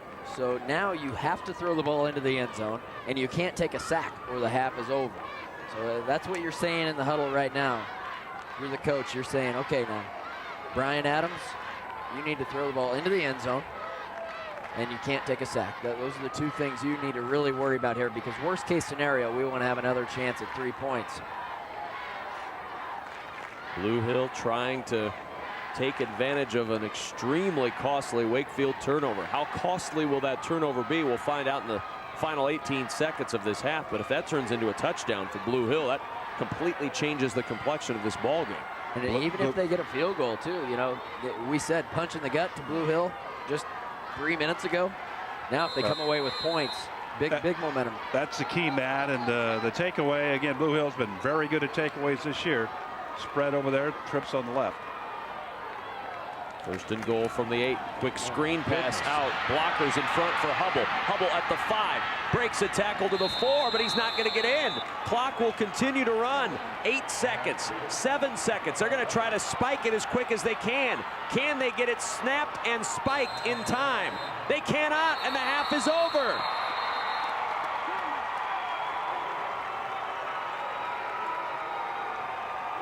Scott Porter can't believe it. Nobody can believe it on the Blue Hill side, and they're going to go to the locker room empty-handed. That might just spur them up, though. Just might spur that Blue Hill team up. Twice inside the 10-yard line. 0 points in the last minute of the 1st half. A difficult thing to stomach if you're Scott Porter and the Blue Hill Bobcats as they head into the locker room trailing 13-0 in a situation in which they had chances and could not get it done. So Scott Porter and crew unhappy. Head coach Justin Smith of Wakefield, pleased that his team dodged a couple of bullets late in that first half. And let's go downstairs to Larry Putney. Hopefully to get out of bounds or, put it in, but, just wasn't lucky for us. Talk about 2 opportunities there late, costly to miss on both of them. Yeah, it's, I don't know if it's emotions or what, but, hopefully that doesn't come back and haunt us. And, that half's done. We just got to come out and start over again. Thanks, Coach.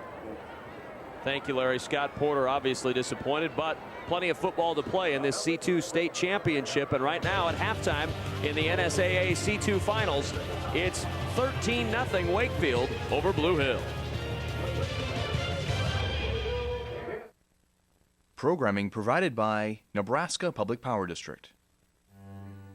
Energy efficiency is important to us all.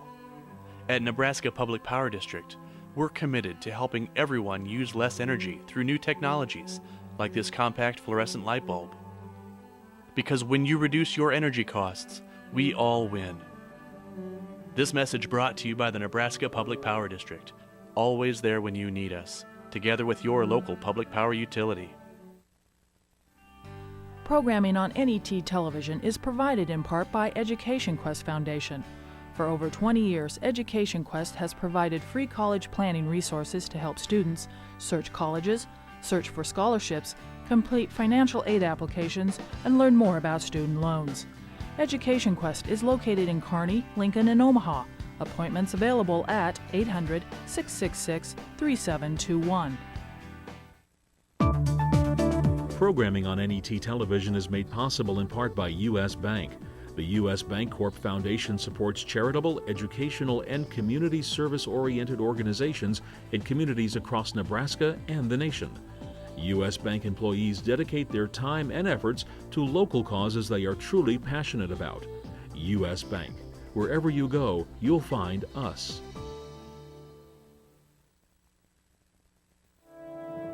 In this first of 2 films on democracy in Athens, I'm going back in time to reveal the astonishing story of the world's first democracy. They said we can rule ourselves. This we take to be a ballot box. Monday night at 8 Central Time on NET1. You're watching NET Television, Nebraska's PBS station.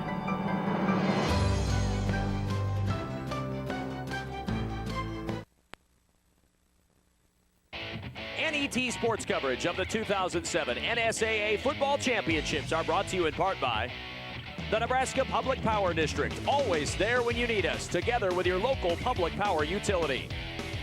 By the Nebraska Soybean Board, encouraging the use of renewable biodiesel fuels for a healthier environment. For information, nebraskasoybeans.org. By Blue Cross Blue Shield of Nebraska, the Blues are good for you. By the Education Quest Foundation, improving access to college through scholarships, grants, and college planning services. And by U.S. Bank. Wherever you go, you'll find us. We're at halftime of the NSAA 2007 Class C2 State Championship. Wakefield with a 13-0 lead over Blue Hill as they try to defend successfully their C2 State Championship from a year ago. And here at halftime, joined by Jim Angeli of the NSAA, as we do throughout these state championships. We keep you up to date on everything that's going on throughout the rest of the state championships. And today we're talking about girls softball, just completed in a brand new venue. Yeah, we moved out to Hastings for the first time in 14 years. We were in Omaha, and our Board of Control last year gave a 2-year contract to the city of Hastings.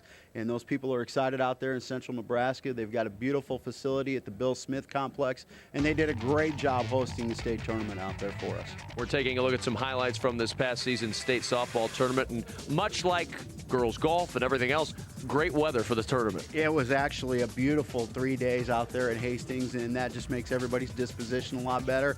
And it makes it so much easier to run the tournament, because the only thing you have to worry about then is just getting the game started and getting them rolling. And we had 3 great days of softball. Very, very competitive out there at Hastings.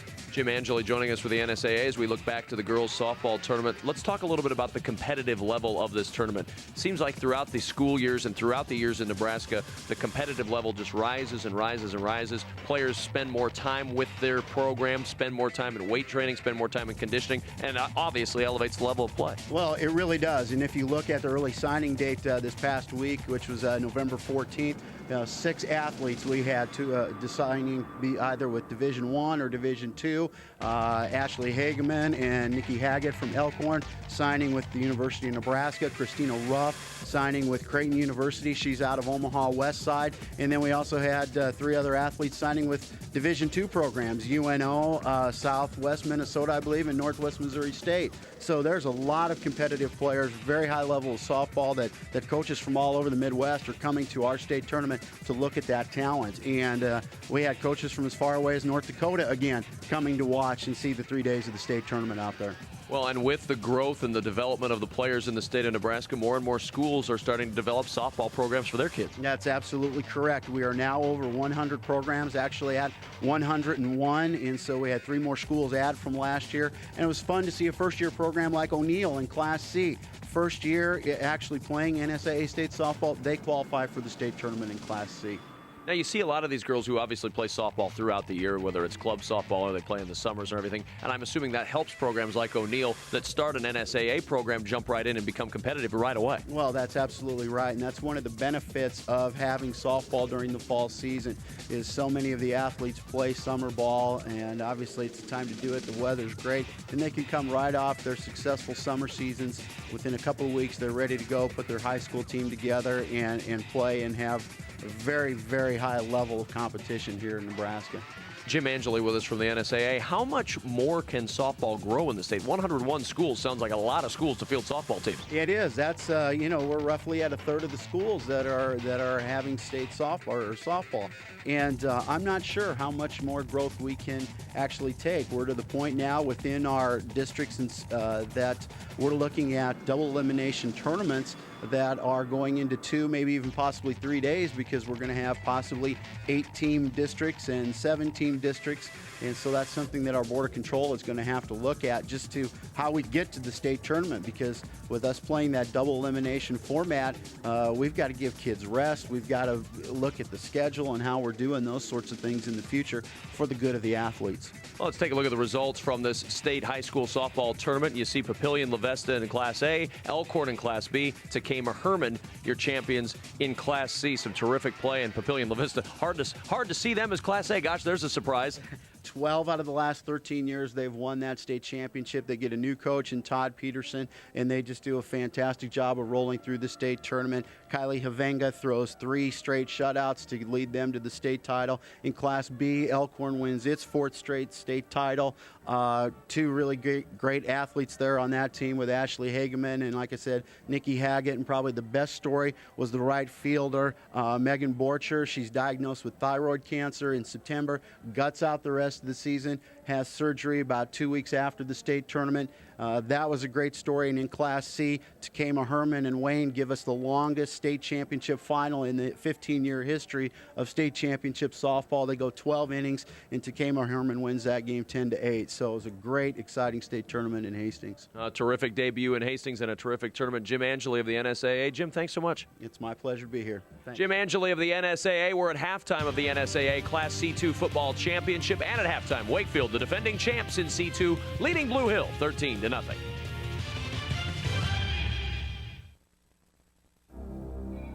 Rising from acres of Midwestern farm fields, a revolution is coming. A new era of energy independence from foreign oil. It's called soy biodiesel. Made with soybean oil, this fuel is a sustainable, renewable resource. America, it's time for an oil change. Soy biodiesel, grown in the Midwest.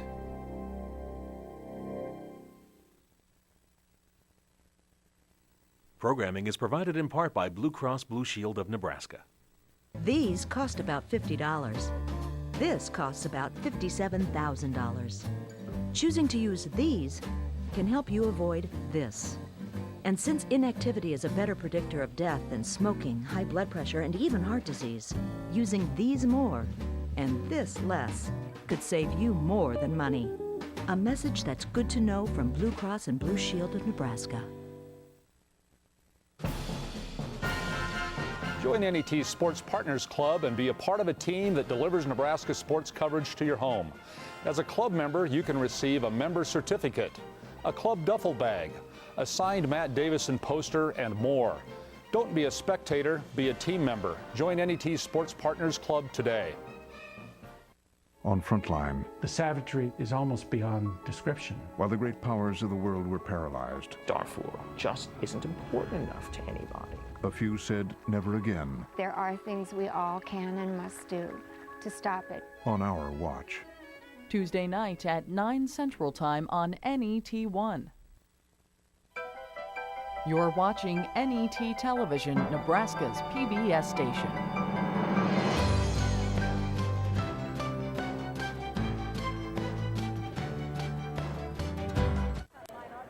We're at halftime. Wakefield leading Blue Hill in this Class C2 state championship 13-0 alongside Adrian Fiala, Matt Davison, Larry Putney down on the field. I'm Kevin Kugler. A first half that saw a lot of great plays, a very stingy defense on both sides. And we look at the highlights first from the Wakefield Trojans. They went to the air early. Some big plays. Colby Henderson prominent in all of these highlights. First on the receiving end of that long pass as Nixon scores the touchdown a couple of plays later. But you'll see a running game that was solid with Minor going in, and then you'll see a lot of Colby Henderson on defense, the big hitter. Look at that tackle from Colby Henderson. Yeah, this from a guy that tips the scales at 155 pounds and just plays at about 240 as a big linebacker. Good job right there by Nathan Peskin to knock the ball down on a slant. Peskin with a good run again with a good run there.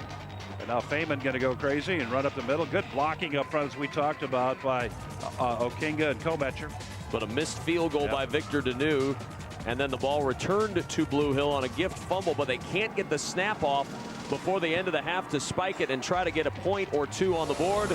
And so at halftime, they still trail 13-0 as we look at the halftime numbers. 172 total yards for Wakefield, 106 for Blue Hill. 2 turnovers for Wakefield. Haven't heard them. 1 turnover for Blue Hill. 11 first downs for Wakefield and 6 for Blue Hill. But the most important number, that score, 13-0 Wakefield with the lead. Yeah, and Wakefield has to feel good about things right now. But if you're Blue Hill, I think you go in at halftime and you say, guys, you know, we just drove the ball right down the field on them. We just have not capitalized on some of the opportunities that we've had. So, you know, they can build on some things at halftime. I don't think, you know, they go in there feeling like this thing is over by any stretch. And they get the ball, I think, to start the second half. So, you know, they have an opportunity to go make this a one-possession game. Right well, away. I watched Blue Hill walk off the field at halftime, and they didn't walk off the field with that dauber down look. They walked off the field with, you know, we're upset. We're going to make this work in the second half. So let's see if that happens. Wakefield has played 6 quarters here in Memorial Stadium in their championship history, and they've not allowed an offensive point. They lead 13-0 over Blue Hill at the break.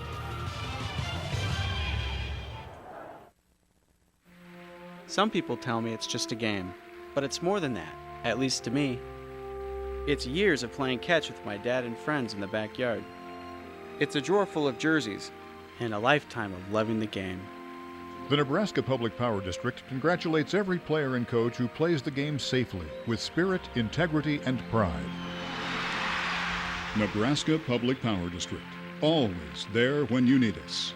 Together with your local public power utility. Programming on NET Television is provided in part by Education Quest Foundation. For over 20 years, Education Quest has provided free college planning resources to help students search colleges, search for scholarships, complete financial aid applications, and learn more about student loans. Education Quest is located in Kearney, Lincoln, and Omaha. Appointments available at 800-666-3721. Programming on NET Television is made possible in part by U.S. Bank. Across Nebraska, the nation, and everywhere in between, U.S. Bank provides financial, trust, and investment services to individuals, large corporations, and small businesses. Wherever you go, whether it's in person, on the phone, or on the World Wide Web, you'll find U.S. Bank. You'll find more than 50,000 U.S. bankers, home of the 5-star service guarantee.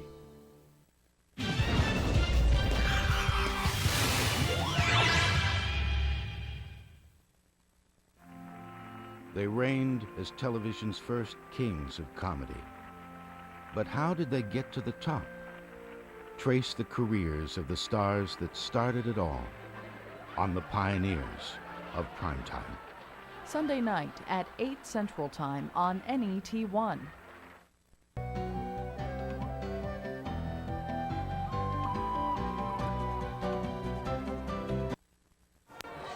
Wakefield with a 13-0 lead over Blue Hill. Justin Smith, the head coach of the defending champs, is standing by with our Larry Putney. Coach, you dodged a couple of bullets there late.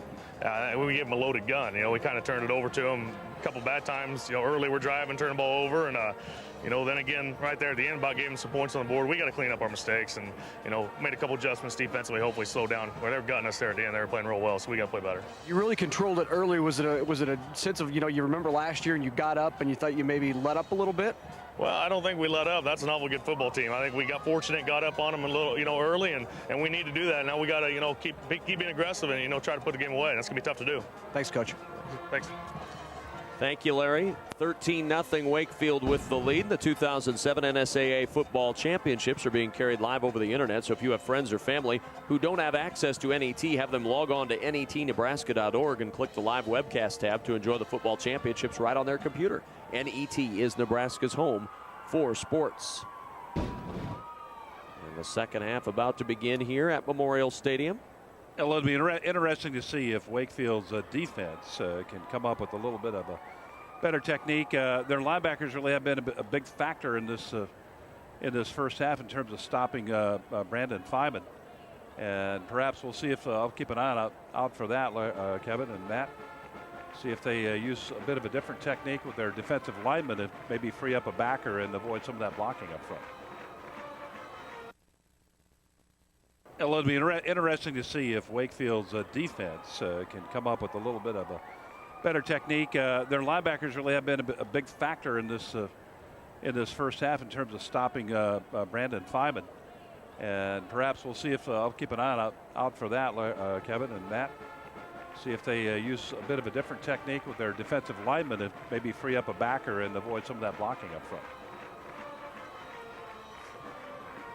Well, tonight, another edition of the State High School Football Championships as the Omaha Central Eagles come in to take on the Millard North Mustangs here at Memorial Stadium. It's going to be a perfect night for football tonight. Temperatures expected to be in the upper 50s by the time they kick it off tonight at 7 o'clock on NET1 and NET HD. So if you can't be with us on TV, we hope you're with us here at Memorial Stadium tonight for the NSAA Class A Football Championship. Should be a terrific matchup between those two perennial powers. And when you're watching tonight, don't blink, because there's going to be a lot of speed on that field. We're going to see the wing bone again out of Millard North, and then, of course, Rondell Grigsby, Kevin, and his teammates will come out for Omaha Central. And they've got excellent speed moving up and down the field, so keep your eyes on the television and don't blink. It's going to be a great matchup tonight between those two teams, and a coach in Fred Petito that knows how to win here. Central hasn't been here for a while, and it'll be interesting to see how they fare in the Class A finals tonight. I'm not going to be working the game tonight, Abe. You will be, but I think I'm going to come down and watch it. It's going to be a really good game. A lot of athletes out there tonight. You're going to see, like you said, a lot of speed. Aren't you coaching tonight? Well, Coach Petito called and wondered if I'd come down and help out a little bit. They throw the ball around a little bit, So he must, yeah, right. He must have. They don't need any help with the wide receivers, I'll tell you that. He had the wrong number, huh? Boy, if it's not one coach you're helping, it's another. You're helping Coach Osborne with all the things he's doing up here now as the athletic director, helping Fred Petito. You're a busy man. Helping the gymnastics team. Oh, anything I can do, Abe. It's the man of the university, aren't you? Cheerleading coach. Reyes kickoff to Blue Hill goes out of bounds, and so very good field position for Blue Hill to start this third quarter. Exactly what Scott Porter wants to see from his squad. Give him a good place to start and see what they can do down 13-0. And a mistake by Reyes that will make his head coach Justin Smith very unhappy to start this third quarter of play. 3 times in the first half, Blue Hill had good field position to go, and we're not able to capitalize on that. They will re-kick it. One would assume some very good field position coming here for Blue Hill. Just what they need. Get the ball, start the first half, or the second half here, first possession, go down, hopefully get some points. Just get on the board, get some confidence with this offense, and then put what has been the best defense in the state out there here in the second half, and hopefully you can shut down Wakefield. It looked like Uvaldo Reyes, the kicker, was trying the directional kick, and now definitely. No. Going the other way this time. It's a squib kick rolling and fielded at the 42-yard line by Chase Henderson, and so real good field position for Blue Hill. And if you would like a DVD of this game or any of the NSAA football or volleyball championship games, log on to netnebraska.org and click on Shop NET or call 1-800-868-1868 to order your DVD copy. It's a memory that will last for years to come. NET is Nebraska's home for sports. First down and 10 from the 42-yard line. Motion coming from Carr. And the give is to Feynman. Feynman out across the 46-yard line, a 4-yard gain on the play. And that's how they moved the ball down the field on their last most successful drive. Running game, ran right up the middle and right at this Wakefield D. Well, I think they found some things in that last drive, maybe something within the Wakefield defense that they think they can exploit. But Feynman's been ripping off bigger yards than what he did in the first quarter for sure. Second down and 6 for the first. Carr again in motion. And again, Feynman the carry, and this time nothing there. They went right back up the middle, and waiting for him right up the middle was Dusty Rhodes. But watch Rhodes, 53. He's going to be underneath all of this and just jam it all up in there. Teammates help out with the tackle, but Dusty Rhodes, tough football player for this bunch. Senior. Good wrestler, wasn't he? Dusty Rhodes. I think that's a different Dusty Rhodes, the American Dream. I understand your confusion there. Third down, Adams to throw on the roll. Pass is caught and then right there tackled. Terrific tackle made by Wes Erickson. Nathan Petska with the grab, but Erickson wasn't going to let him advance that football at all, and it's 4th and 6. They crossed the interior lineman, did Wakefield, on the rush that time. And here you're going to see Erickson take him right down immediately. Good pursuit by Erickson, and creates this kicking situation. Blue Hill wasn't able to capitalize on that really good field position. Not even one first down, so Wakefield stuffs them, and they're going to get the ball back and put a lot of pressure back on the Blue Hill defense. Wakefield tightened their spacing up just a little bit on their defensive line. Hunt bounces and rolls inside the 10-yard line. Got a good roll, and Wakefield's going to start at their 8-yard line. So deep in their own end for the Wakefield Trojans. November 28th on NET television, guitar great Eric Clapton takes the stage at the Crossroads Guitar Festival in Chicago. Clapton leads an all-star lineup of B.B. King, Willie Nelson, Sheryl Crow, John Mayer, Jeff Beck, and Buddy Guy. It's a once-in-a-lifetime collaboration from America's blues capital. Join Eric Clapton Wednesday, November 28th at 8 Central Time on NET1. From the 8-yard line, first possession of the second half for Wakefield. And we've got whistles and a stop and play here. Timeout taken by Blue Hill. They were a player short on the defensive side. When you're down 13-0, you don't need to give anybody any extra advantage. But remember that, because that's a timeout that Blue Hill may want in that fourth quarter. NET Sports presents the story of Nebraska volleyball in Dream Like a Champion, premiering Tuesday, December 4th at 8 p.m. on NET1 and NET HD. See how Terry Pettit's visionary leadership and John Cook's competitive spirit helped to raise Nebraska volleyball to new heights. Follow the Husker team on their run for a national championship, ending with a dream win last December at the NCAA championships in Omaha. Watch Dream Like a Champion. Mark your calendar for Tuesday, December 4th at 8 p.m. on NET1 and NET HD. You won't want to miss this special tribute to the success of Nebraska volleyball. Dream Like a Champion is a special documentary presentation produced by NET Sports, Nebraska's home for sports. from the 8-yard line now, 1st and 10 for Wakefield. Nixon on the keep, trying to find running room, and he's down at the 12-yard line. Almost slipped out of the tackle of Jeremy Meyer, but Meyer would not let him go. Leading tackler on this defense, Jeremy Meyer. Good speed and good size for C2 high school football. See him drive through the tackle, yank Nixon to the ground.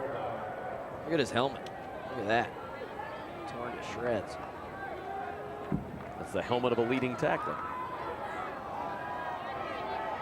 2nd and 6 from the 12-yard line. Early 3rd quarter, Wakefield with a 13-0 lead. Nixon on the keep, trying to get it to the outside. Nice cutback by Nixon.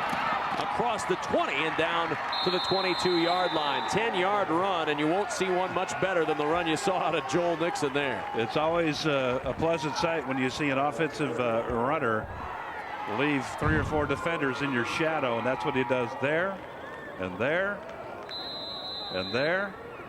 And finally, it converts from both sides, so a problem there, but excellent run by Nixon. Brad Kometcher was left grasping at air as Nixon made a terrific move to leave him standing. From the 22, 1st down and 10. Up the middle, fullback Ian Miner sheds a couple of tackles and works out to the 28-yard line. That's a 6-yard run by the fullback, and it puts him in 2nd and 4 again. Boy, he stays low to the ground, doesn't he? Tough. Sure He's does. a tough target. Watch him here.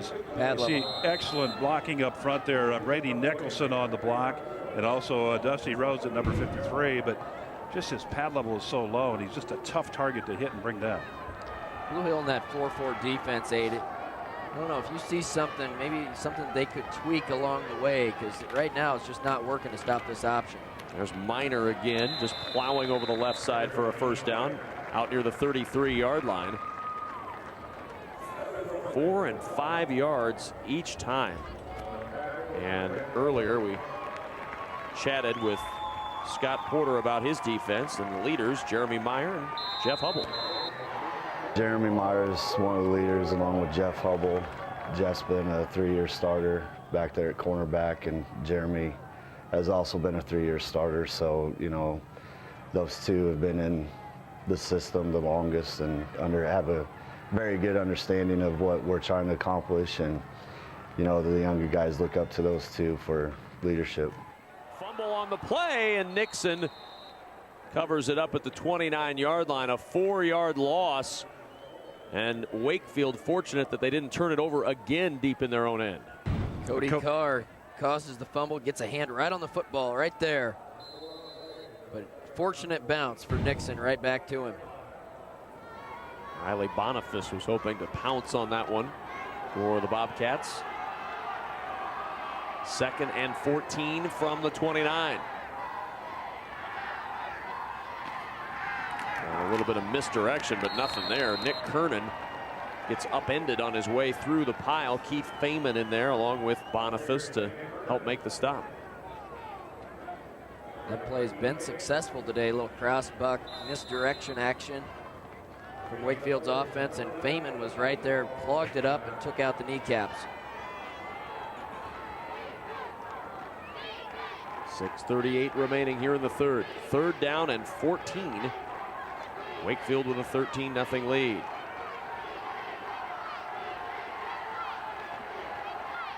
Two wide to either side. Nixon rolling to the left. Has a man open. He's got him at the 40-yard line. A 1st down to the 45, and out of bounds at the 49-yard line goes Mason Nixon. 20-yard gain. There wasn't a guy around Mason Nixon within 8 yards of him wearing blue. Yeah, closest was Jeff Hubble over there on that far side, and he was about 11 to 12 yards off it, dropping deep. Just not sure why you would be doing that in this sort of situation. See, there's a short flat cover there, but again, nobody within about 10, 12 yards at all. That was way too easy on 3rd and 13. I think just a big mistake, obviously, in the secondary there in terms of who's going where and what coverage we're in. From the 49, 1st down carry. Miner, big hole. Miner cuts back to the 40, and Miner down to the 35 of Blue Hill. A 16-yard run for the fullback Ian Miner, and a first down for the Trojans. And as you look at this offensive setup, you have 4 wide receivers, only 1 back in the backfield. It was either going to be Nixon carrying it or Ian Miner. They give it right to the fullback up the gut, and they spread everybody out on defense on that play, which opened up just in the middle of the field there, and Miner was able to get a big gain. And for that defense, either one of those choices not very good, because both of those guys can haul the mail, as we talk about. Miner from the 35, Klein trying to find running room to the outside, sheds 1 tackle and ends up getting a yard, but slowed up by Brad Kometcher and allowed the rest of that defense to get over there and make the stop, but a 1-yard pickup for Wakefield's Ryan Klein. Well, this Wakefield offense is pretty methodical. They use that long pass play to pick up that first down, and this one's going nowhere. Terrific hit right there by Kometcher. Kometcher 91 tackles this fall.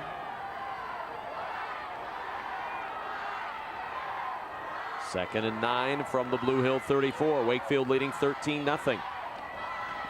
And up the middle, Miner again. Miner inside the 25 and down near the 23-yard line. Another first down for Ian Miner. And that fullback right up the gut at this Blue Hill defense has been extremely successful today. Miner had been averaging just over 5 yards per carry, and that's going to help out again right there, as he's going to take this ball right over that right side between Blessing and Nicholson up there, and just find some room at that second level up to the linebacker level and make it all work for a first down. A methodical march here by Wakefield. They're chewing clock. From the 23 on the sweep, Kernan with a blocker. Kernan inside the 10 and down to the 8-yard line. Another first down, 1st and goal for Wakefield. Inside, outside, every which way you want to go. That's what Wakefield is doing right now. Great versatility. Kernan coming around this right side. Good job there by Hubble to try to knock the ball loose. You saw that right arm come in. If Blue Hill was to go down 3 touchdowns here, that would be a lot to ask to come back against a pretty good Wakefield defense. This is a big stop. They need to somehow not allow Wakefield into the end zone. 1st and goal from the 8-yard line. And the give to Miner, not much there. Maybe the line of scrimmage, and that's all. That was the 12th play of this drive. A drive that started on the Wakefield 8, and they've taken it all the way down to the Blue Hill 8. Well, they're just using the long field this time. We always talk about the short field and never about the long field. Well, the long field's in play now. And already Scott under Porter. 4 minutes to go in the 3rd quarter. Well, they've used over 6 minutes off the clock on this drive. This is what you call a state championship winning drive here, if you punch it in. Miner again the give, and that defense starting to stiffen. Keith Feynman on the tackle of Miner, who got a yard to the 7-yard line. That Blue Hill defense bowing up here against inside the 10. Tough to get yards down here inside the 10-yard line, as we talked about before.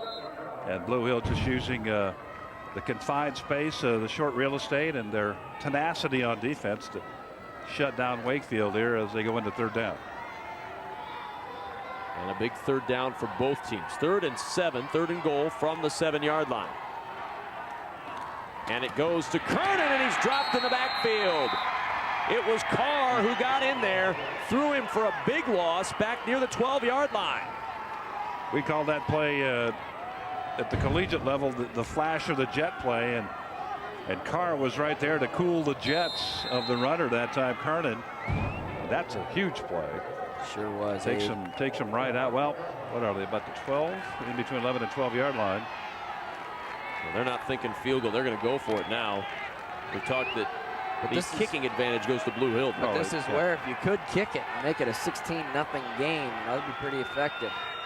On 4th down, Nixon to throw, sets up the screen, blockers out in front, bouncing to the outside is Miner. Miner dropped at the 7-yard line.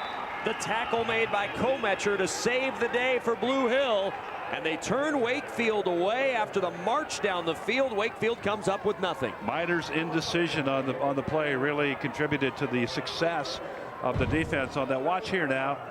Looking off, good job by Nixon to look it off. And now watch Miner. He's got room to go to the outside, but he's going to try to do a move to the inside. Nope, just get out there and go. I think he beats Kometcher to the corner. Won't know that. He decided to take it in, and Kometcher made the play. First down and 10 now. Blue Hill back deep in their own end at the 7-yard line. 1st and 10. Trailing 13-0. Feynman the carry.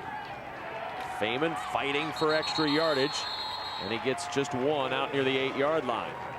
You have to wonder if Blue Hill, there's a lot of time left right now. So yeah, you stick with your offense, but they haven't really gone downfield much at all today. They've only thrown it 5 times. Brian Adams may have to go downfield, stretch the defense just a little bit, try to make a play downfield. Wakefield's defense right now just really keying on that run, especially Brandon Feynman. 2nd down and 9. Ball at the 8-yard line. Blue Hill's run 29 plays of offense, and Brandon Feynman has carried it 18 times. Play fake. Adams to throw, and it's incomplete, intended for Cody Carr right at the 18-yard line. When he overshot him, it'll be 3rd down. No chance at all on that one, Kevin. He had him bracketed pretty well underneath and over the top, so he elected. I think he probably was trying to get it in there, but ball a little bit tall. But Wakefield just very, very good defense that time. Covered, like I said, under and over. So Blue Hill trying to find something to feel good about here. This would be a big 1st down. They can move the sticks, keep possession. So if you have to punt down here, Wakefield's getting good field position again. 3rd down and 9. Adams throws, passes tipped, and it's incomplete. Man, I don't understand that route at all. I'm going to defer to the receiver on that one. They had 3 people. They had 3 people in the same area. Watch this. Watch this. 3 receivers ran about a 10-yard hitch route. Somebody did their, look at that. 1, 2, 3. They're all right in a row. I mean, somebody ran the wrong route there. Usually you want to get guys on different levels of the field and spread the defense out a little bit. All 3 receivers were split to the left, and they all ran pretty much the same route, a 10-yard stop. Man, it's almost a route where you got 3 people now, 2 go and clear it, and 1 guy comes underneath. But it didn't happen. It's like deliberately driving your car into a traffic jam as he bounces that punt over midfield and down it at the 47-yard line. That's about as productive a punt as you can possibly have in that situation, and Wakefield will have the football with a 13-0 lead. You feel you have more questions than answers about your child's college education? Let NET Television help. On December 11th, Countdown to College will have the experts to answer your concerns about the next step to higher learning. Find out how you can make college affordable. Watch Countdown to College Tuesday night, December 11th at 7 Central Time on NET1.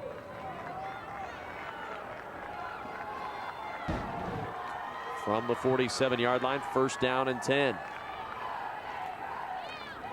And Miner over the left side, and Miner 9 yards to the Blue Hill 44-yard line. Nathan Petska with the stop. A good 9-yard run again from Miner. It seems like that average per carry is going up and up and up with each carry Miner has here in the 2nd half. Boy, those guys up front in the white jerseys, the Wakefield Trojans, really performing well in that offensive line. That time Zach Blessing, the center, got down on a reach block to the left side, a good block downfield, and of course Andrew Gustafson went right over him. Good kick out on his block. Just really well done up front there. 2nd down and a yard to go from the Blue Hill 44. Nixon with the quarterback sneak. Joel Nixon's going to be very close to the 1st down. It will depend on where they spot this one. Clock will continue to run. Now they'll stop it with 17 seconds left in this 3rd quarter. A quarter in which Wakefield has dominated time of possession, marching the length of the field, eating over 6 minutes off the clock, and coming up with nothing on the scoreboard. And I think right now only 6 plays of offense have been run by Blue Hill in this entire quarter. I think they've had 2 3-and-outs, if I'm right. Yes, 6 plays and not a 1st down at all. So 6 plays under 20 yards of offense for sure. And that Wakefield defense wasn't the highly touted defense coming in. It was the Blue Hill defense, but that Wakefield D is showing they've got some talent on that side of the ball too, as they wind the clock, and Wakefield will not have to snap it again in this 3rd quarter, and I doubt that they will. You know, Kevin, we talked about Blue Hill in the playoffs as far as defense goes, but Wakefield in the playoffs, 2 shutouts and gave up just 14. So that's not too bad either. So both of these teams in the playoffs doing very, very well on defense. We've played 3 quarters here in the NSAA C2 championship game. And after 3, Wakefield has a 13-0 lead over the Blue Hill Bobcats.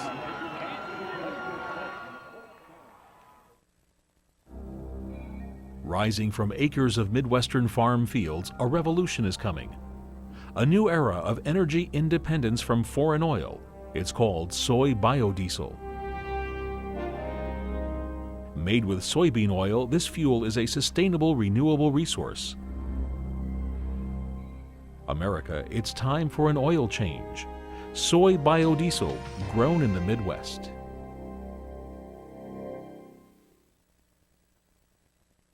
The headaches were changing my daily routine. Migraines caused Karen to see a neurologist who recommended a prescription. I didn't want the drugs, and that's when she said to start walking. And so I started walking, and I haven't had a headache since. I'm a lot healthier than I was, and I can accomplish a lot more because I feel better. I just let Blue Cross Blue Shield know that I was living proof that walking does work. Blue Cross and Blue Shield of Nebraska. The blues are good for you.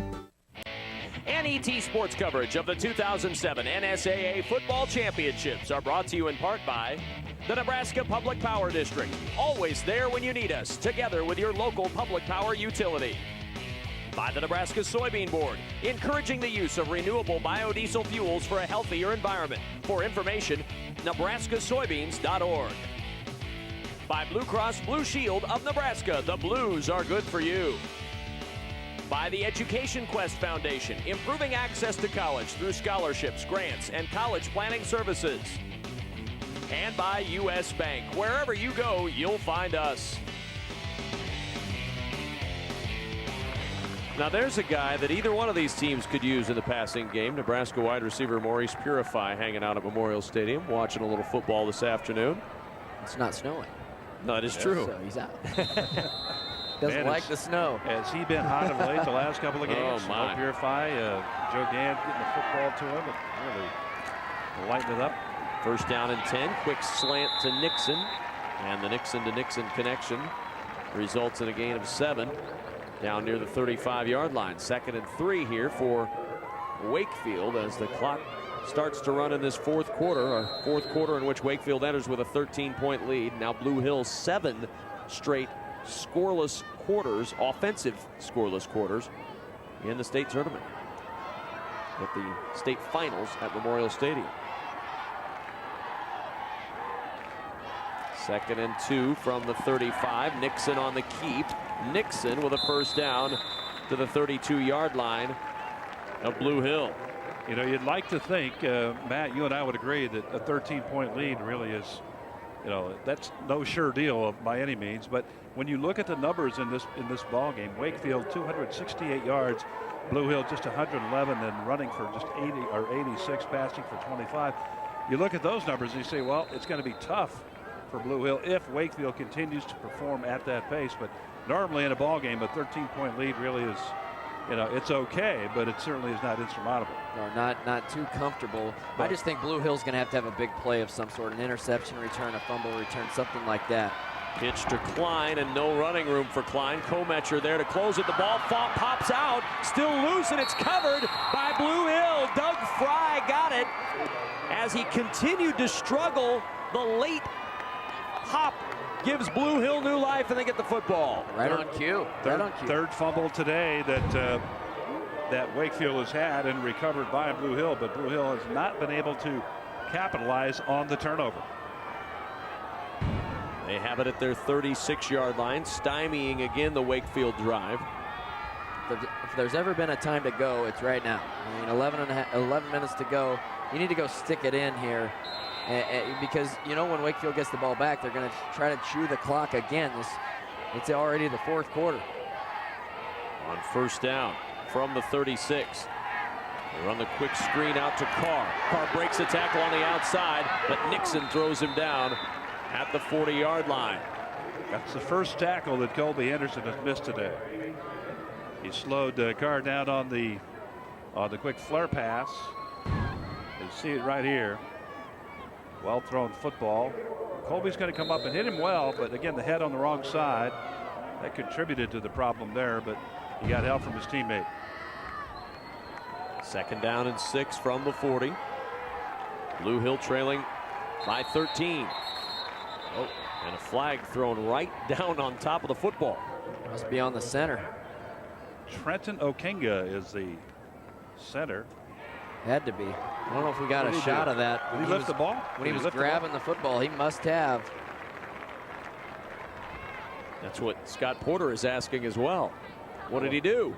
The last thing you need. Offense that struggled. Get 3 or 4 yards on 1st down, then all of a sudden you're back 5 yards. That's a tough call. It is a tough call, a pretty fine call in the situation here, but it is the call, and on we go. 2nd down and 11. And the give to Feynman, nothing there. Just a wall of white and maroon swarming on top of Brandon Feynman and allowing him no progress. He'll lose a yard back to the 33. Brady Nicholson, the first guy to step in there, number 52 for Wakefield. And then help came along with Matt Irwin. 3rd down and 13 for Blue Hill. I'm winding towards 10 minutes remaining in this ball game. Trips lined up to the right of the line here on 3rd down and 13. Adams looking that direction, pumps, throws deep. Ball a little bit underthrown, but then it ends up going over the head of Jeffrey Hubble, and it's 4th down. Well, he gave him a shot to make a play. Hubble's made, looks like 12 catches on the season. He gave him a shot, put it up there, but jumped up after it, and there was good coverage. Ended up going over both of them. Both of them entitled to the football. Each has an equal right to the ball. And that's good work. Good work there. Chad Clay on the defense. Made sure that he didn't interfere with anybody. Brings the punt. Wakefield, nobody deep. They're not expecting the punt from Kometcher, but he delivers one anyway. It'll bounce at the 35 and take a bit of a roll down to the 30-yard line, and that's where Wakefield's going to start 1st down and 10 with 9:49 remaining in the 4th, and Wakefield with a 13-0 lead. Thursday, November 29th on NET television, take a master's class in murder. Nebraska Wesleyan University crime scene investigators in training learn there's more at stake in this case than getting a good grade. Plus, go to court with a team of Nebraska CSIs as they build the case against a killer who made sure the victim would never be found. Watch NET's documentary Murder House, Thursday, November 29th at 7 Central on NET1. If you're Wakefield here, Aid, you want to see ball control offense at this point. Exactly, Kevin. Security, and if you're going to try to get the extra yard, you make sure you've got that ball wrapped up and nobody is going to rip it out of there, because this game, if they can get a good drive going right here, this game's theirs. The defending C2 champions with the ball and the lead. Nixon rolls to throw on 1st down, swings it out to Klein. Klein breaks a tackle and is out of bounds at the 39-yard line. A 9-yard pickup on 1st down. Probably not what you want to do if you're Justin Smith, is go out of bounds in this circumstance. You want to use that clock. Exactly, and a little bit of a mistake there. As Nixon's going to fire up. Good throw right there. Hit him on stride. Tried to stay in. He was actually trying to get back in, but could not. His balance took him out of bounds. Well, they'll take the 9-yard gain, though. And you know what this offense has shown me with the passing game is yes, Joel Nixon, he looks downfield, but if it's not there, he'll check down, and he's thrown it underneath into the flats plenty of times today. Now 9 out of 11 throwing for 119 yards. Nixon will keep it. Nixon with running room. Nixon to midfield, and a 1st down for Wakefield. Now, the story we got on Joel Nixon before the game was he was indeed a better passer this year, and he showed good glimpses of that as we're going to watch him right here. He has a great sense of the field, good perception on the field. We always talk about running backs having good vision, and Joel Nixon is one of those people that is blessed with good vision when he's running the football. From midfield, 1st down and 10. Minor right behind Nixon. Motion coming, and the handoff to the motion man, Seb Kramer, and Kramer turns it upfield, and an 11-yard run down to the 39-yard line for the junior Seb Kramer, who has not carried much this year. In fact, that's just his 8th carry of the season. Junior at 5'8" and 140 pounds, running that flash or jet play that we talked about. This time they get the handoff. No problem before Cody Carr was there to almost take the handoff that last time they ran that play.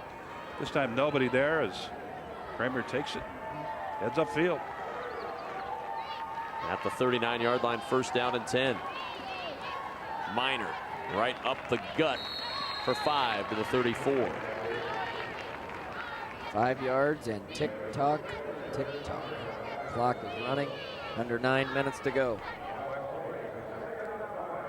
This drive started at the 30-yard line, and they are now at the Blue Hill 35 and just continue to burn.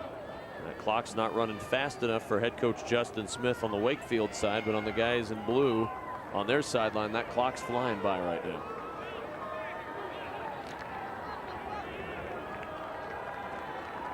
Second down and 5 for Wakefield. And going over the left side, running room for Klein, and Klein down inside the 20 at the 19. 15-yard run for Ryan Klein, and another Wakefield 1st down. Kevin, you talked earlier in the game about how they've distributed the football in terms of their running game, and we'll see Klein now come to the left side. Blessing and Gustafson again making the block, also a good block by Minor out there. But they have really distributed well. Klein on the year over 770 yards coming into this ball game. 1st down from the 19. Minor the carry, and Minor stumbles down to the 10-yard line. 9-yard run again. Seems like every time Minor gets the ball at the end of it, I'm saying 9-yard run by Ian Minor. That's the kind of day he's having. 18 for 101 right now, and a touchdown to go along with it. Wakefield on the day averaging, well, they'll update it here in a moment, but there it is right there, averaging 6 yards per play on the afternoon. You'll win a lot of games with a 6-yard per play average. Man, that's crazy. They are now up over 335 yards in total offense, Wakefield. They haven't punted it all day long. Now they've turned it over 3 times. And the give again to Minor. Minor bounces off one man. Minor churning for the end zone, and he's in for the touchdown. What a run by Minor, and that may have just sealed the state championship. Well, you get in behind the big guys, and you kind of hide a little bit as you see it right there. This is a lot of mayhem going on right there. And then now it's just drill, drill, go, go. And he's a strong kid, and he took on Doug Fry. Doug Fry also a pretty good sized young man, but Minor just puts it in the zone. And now Reyes on to try the extra point. Had one blocked earlier. Reyes up. It hits off the goalpost and is no good. Right off the upright, and it clangs away, and so the score remains 19-0. And there's the day on Minor. 19 carries, 111 yards, 2 touchdowns. Not bad at all when you think this is a fullback, but he's their ball carrier this year. He's rushed now for well over 1,000 yards on the season. Has 16 touchdowns on the year as well. Well, earlier we asked you to put on your thinking caps and answer this NSAA championship trivia question. What former standout holds the C2 playoff record for longest interception return for a touchdown? And in what year did he accomplish this feat? A guy who's known for his exploits in a different sport. The answer, Matt Drager of Dunbar, Nebraska, knew it was Grant's Bill Jackman, who returned an interception 98 yards for a touchdown against Meade in 1980. Congratulations to Matt Drager of Dunbar, who knew the answer to that NSAA championship trivia question. Stick around, we'll have more trivia tonight during the Class A game. And nothing to do with basketball? And, no. Wow. Bill Jackman now down in the Dallas area, working with the Cotton Bowl. Yep. Doing very well for himself. He actually he was actually roommates with Jay Billis at Duke. Yeah. Went to Duke University, a couple of years, and came back to Nebraska and played here, I think his last 2 years, I believe.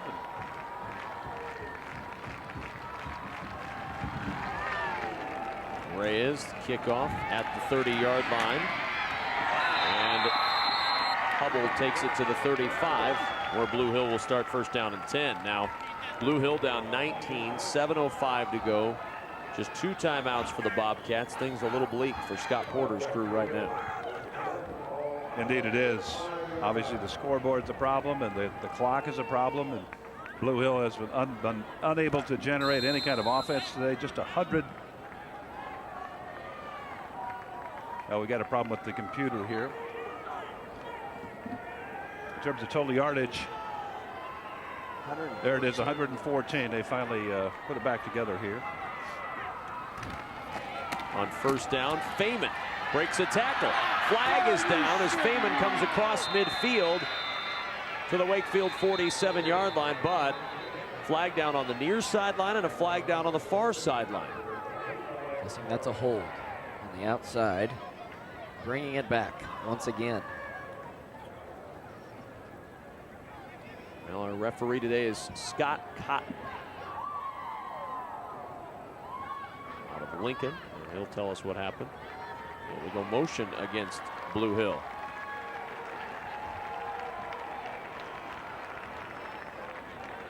Usually, did that fight, I wasn't watching over there, did that fight come out very quickly? Pretty quick, yeah, pretty quick. Usually when you see that, it's going to be a neutral zone violation, and that leads to that procedure penalty. But anyway, it's going to negate a very good run by Blue Hill and push them back 5 yards back to their own 30-yard line. At the 30, first down and 15. 19-0 Wakefield with the lead.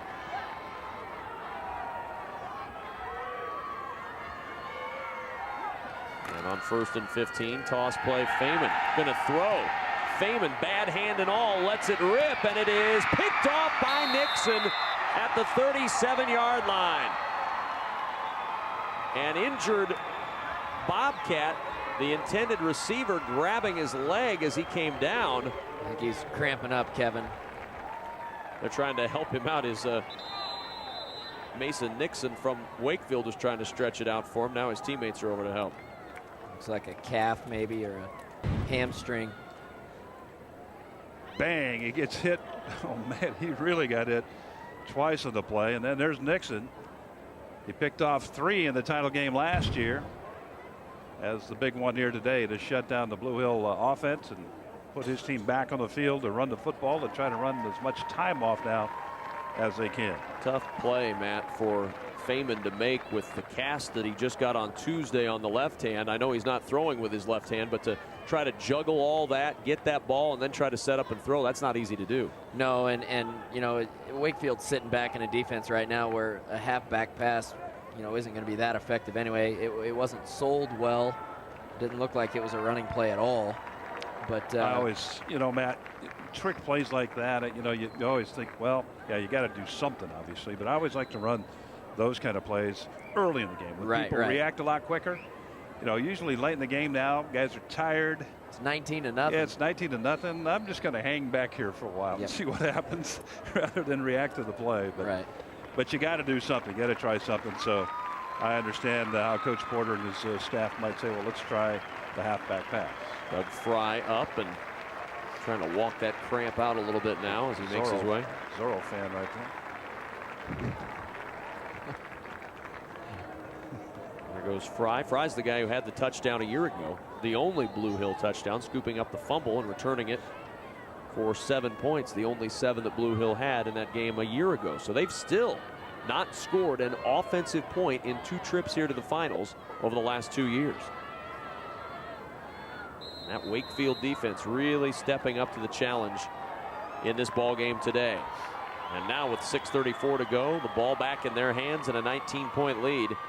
A repeat performance looking very real now as Klein breaks free across midfield, and Klein to the Blue Hill 47-yard line.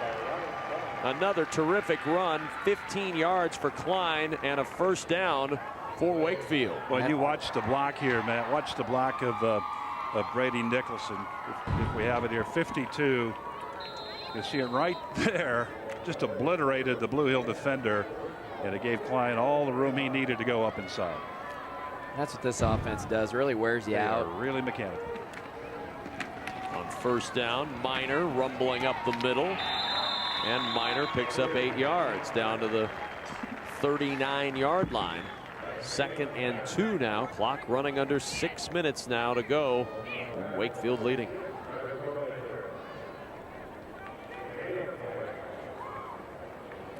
Wakefield trying to pull off a shutout in the C2 finals. Last time it happened in the year 2000.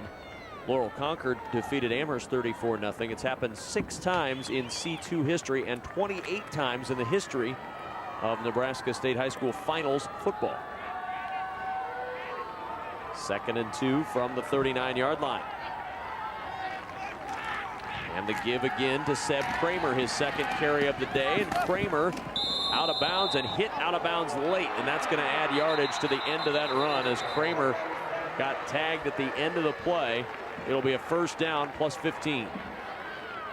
Talking about history, Kevin had the note earlier here today.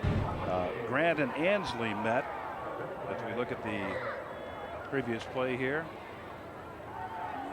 But Grant and Ansley met back in 78 and 79, back-to-back, and Grant won both of those games. So hasn't happened a whole lot in the history here of C2 football. Well, it's so hard to get to the championship game, let alone have 2 teams do it in back-to-back years. Not too many instances in any class where that's happened.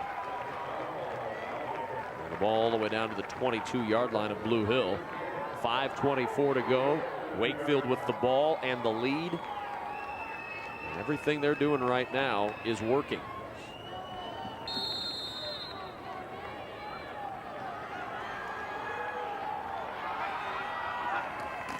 First down carry for Minor. Minor over the left side to the 17-yard line, 5-yard gain. And the clock continuing to run. Wakefield starting to get excited, lining up ready to celebrate. Lining up the Gatorade problem. Not quite yet. Still 5 minutes to play in this one. Joel has been in control most of the day today. Not the huge numbers from last year, but he's managed this team and this offense very well. Minor again, up the middle, and another 1st down to the 11-yard line. 6-yard gain for the workhorse, Ian Minor. Minor going right between the blocks of Andy Gustafson on the left side and Zach Blessing, the center that time. Both of those players handling their people up front rather easily and well, and creating that room for Minor to go. Wakefield now approaching 400 yards of offense in this game. I don't think anybody would have guessed that. 263 offensive yards. On the ground as Nixon is buried for a loss on the play back near the 16-yard line. Good pursuit by Blue Hill. The tackle out there led by Riley Boniface. Especially, guys, when you talk about that amount of yardage against a team that was giving up just 129 yards per game this year.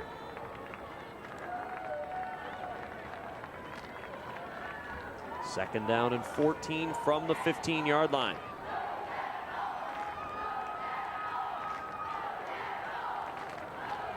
And the give to Klein. Getting to the outside. Klein drug out of bounds near the 10-yard line. That'll stop the clock with 3:41 to go. And it'll bring up a 3rd down and long for Wakefield.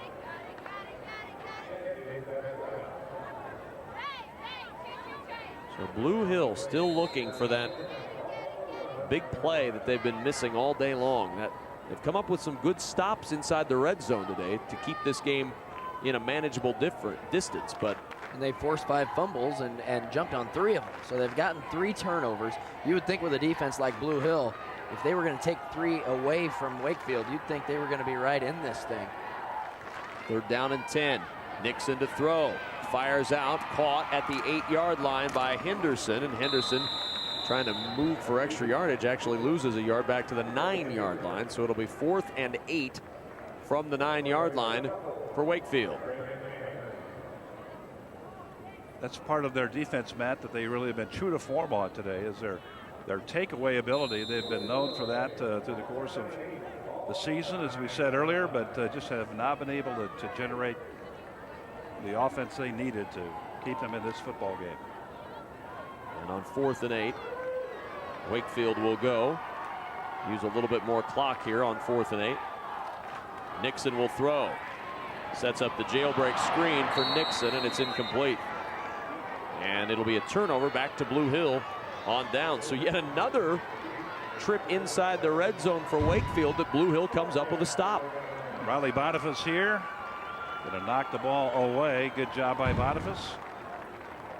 Scott Porter congratulating him on a very good play as the ball goes over on downs. I'll be sure you're with us on Tuesday, November 27th to get all the inside information on the Huskers on Big Red Wrap-Up live at 7 o'clock Central Time. We'll have a complete review of the game with highlights, analysis, discussion, and also the latest recruiting news with Huskers Illustrated Sean Callahan. Join Adrian Fiala and me for the next Big Red Wrap-Up Tuesday, November 27th right here on NET, Nebraska's home for sports. First down carry up the middle for Blue Hill as some new faces start to check into the game. That's not a new face. Feynman continuing to be the workhorse there. A few new faces starting to trickle into the lineup for both teams, and we'll be sure and give you the rundown on each of them as Chad Hastings is now in at quarterback for Blue Hill. Also in Nathan Petska, the lone setback here on 2nd down and 5 from the 14. And Petska gets the carry. Petska out to the 20-yard line, and that should be a Blue Hill first down with 2:11 to play.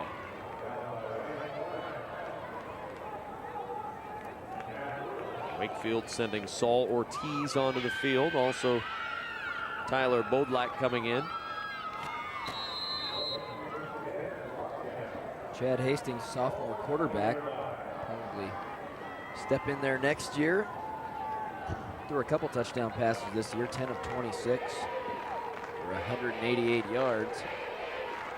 Happens to be a relative of mine, so maybe he'll pull out something special here in the last minute 48. Give over the left side, and it goes to Nathan Feynman.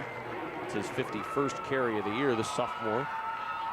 Another Feynman in that Blue Hill system. They've had good success with the Feynman family over the years. Big name in Nebraska football. John Feynman used to play, or Feynman as we used to call him, played for Omaha South and then quarterback here at Nebraska many years ago. Rodrigo Caceres is in at a linebacker for Wakefield. Junior player, number 59 down there. 2nd and 5 from the 25 for Blue Hill. Petska the carry right up the middle. Petska breaks a tackle at the 30. Petska down the sidelines. Petska trying to get it into the end zone, and he's corralled at the 35 by Mason Nixon. Mason Nixon stopped a touchdown. Looked like Petska was going to go the distance. Breaks the tackle, bounces it out to the outside. Looked like he was going to go. Looked like a face mask at the end of the play. Let's see it here. Nope, missed it. Had a couple of new people in the backfield there. Tyler Bodlock and also Brayson Weir on that right side at the linebacker and corner. Again, lots of new players in that Wakefield defense right now, getting some experience here in the final moments here of this championship game. Brandon Feynman back in at tailback. He gets the carry. Brandon Feynman to the outside, and he is down at the 27-yard line of Wakefield. 31 seconds remaining, and a timeout taken by Blue Hill. Trying to avoid the shutout here.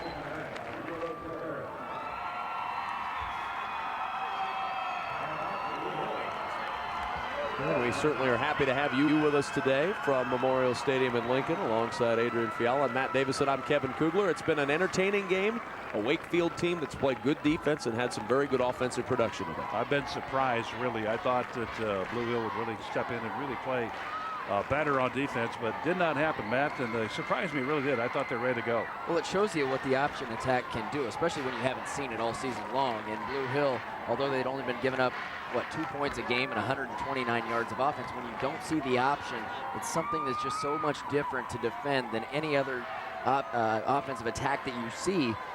You can see how Wakefield's been able to move the ball today. It's just been methodically down the field. They've been able to chip away and really wear down the defense of Blue Hill. when you put up 8 shutouts through the course of the year, and here we go. First play. First down play. Or second down and 2, rather, as they throw back to Carr, and Carr steps through a tackle and then is tripped up at the 21-yard line. The tackle saving, or the touchdown saving tackle made by TJ Rose.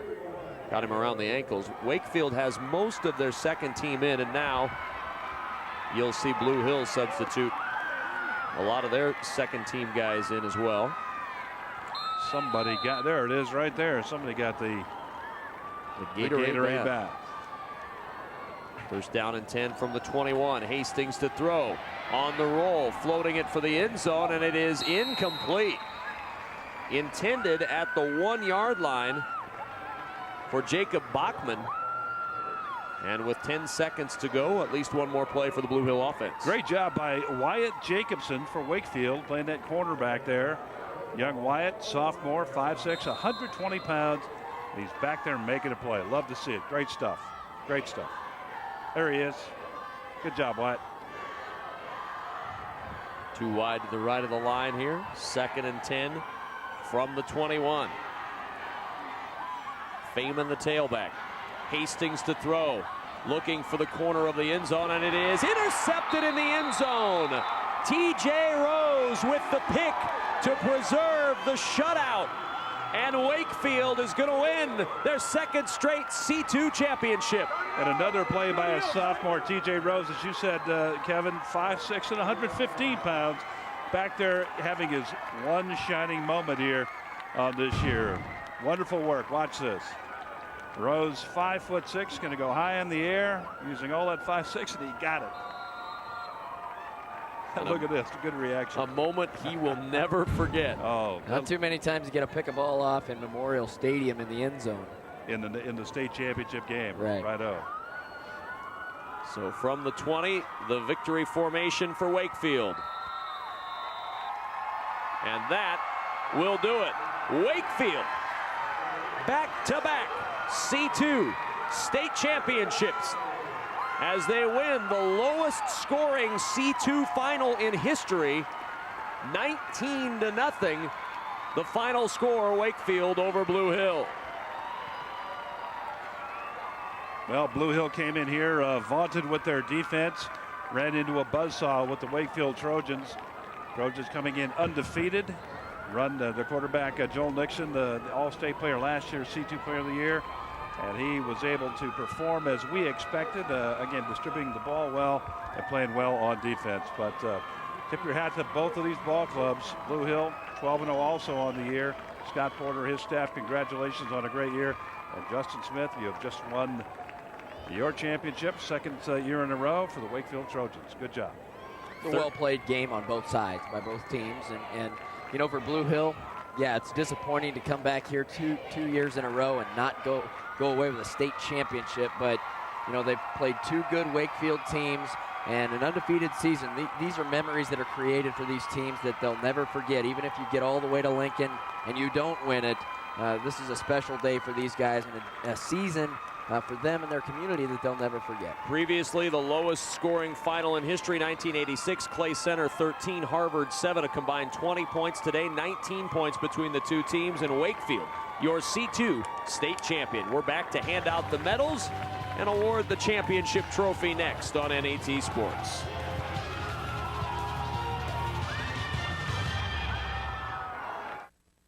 Programming provided by Nebraska Public Power District. Energy efficiency is important to us all. At Nebraska Public Power District, we're committed to helping everyone use less energy through new technologies like this compact fluorescent light bulb. Because when you reduce your energy costs, we all win. This message brought to you by the Nebraska Public Power District, always there when you need us, together with your local public power utility. Programming on NET television is provided in part by Education Quest Foundation. For over 20 years, Education Quest has provided free college planning resources to help students search colleges, search for scholarships, complete financial aid applications, and learn more about student loans. Education Quest is located in Kearney, Lincoln, and Omaha. Appointments available at 800-666-3721. Programming on NET Television is made possible in part by U.S. Bank, fulfilling their commitment to serve customers wherever they are on their terms, providing a full range of banking services at 57 branch offices and more than 100 ATMs located conveniently across Nebraska. Wherever you go, 7 days a week, 24 hours a day, you'll find us. Nova. When termites threaten a village, only one thing can save it: fierce warrior ants. But can they be persuaded to attack the termites and not the villagers? Master of the Killer Ants on Nova. Tuesday night at 7 Central Time on NET1. You're watching NET Television, Nebraska's PBS station.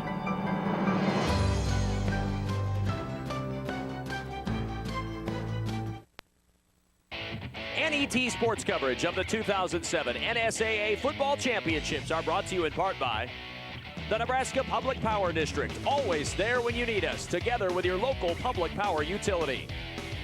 By the Nebraska Soybean Board, encouraging the use of renewable biodiesel fuels for a healthier environment. For information, nebraskasoybeans.org.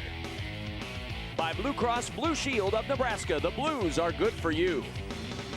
By the Education Quest Foundation, improving access to college through scholarships, grants, and college planning services. And by U.S. Bank, wherever you go, you'll find us. Wakefield, your Class C2 state high school football champions as they defeat Blue Hill 19-0. The final score today at Memorial Stadium in Lincoln, Nebraska, alongside Adrian Fiala, Matt Davison, and Larry Putney. I'm Kevin Kugler. Wakefield wins the C2 championship. Blue Hill, the runners-up today. And to award the medals and the runner-up trophy, let's send it to our public address announcer, Doc Weininger. The Nebraska School Activities Association is honored to have medals and trophies for both of these outstanding teams. The award presentations will be made by NSAA Board of Control members Jay Beller from Battle Creek, Dr. Dallas Watkins from Dundee County Stratton, and U.S. Bank representative Karen Gillespie. Here are the awards for Class C2 runner-up Blue Hill High School. Will head coach Scott Porter and your assistants please come to the sideline stage to present the silver medals to the members of your team. Players, as your name is called, please come forward to receive your medal. Number 1, Brock Kumke. Number 2, Jacob Bachman. Number 3, Nathan Petska.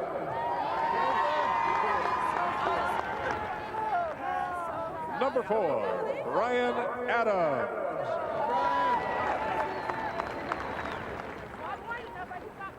Number 5, Victor Denew.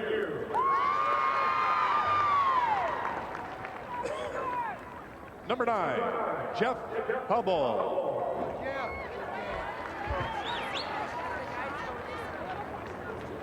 Number 10, Chad Hastings. Number 11, Derek Poe. Number 20, Travis Whitty.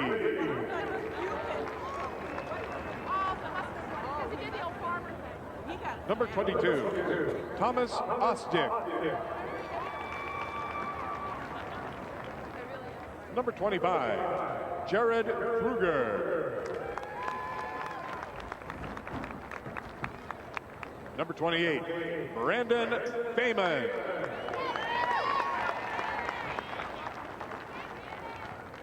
Number 29, Kelly Feynman.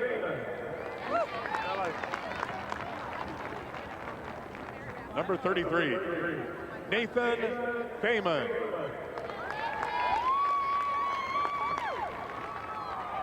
Number 35, Riley Boniface.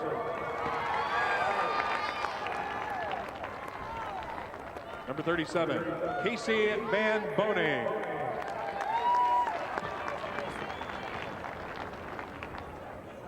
Number 44, Cody Carr.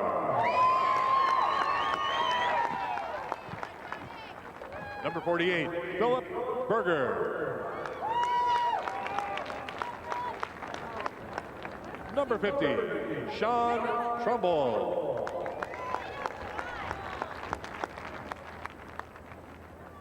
Number 51, Jeremy Meyer.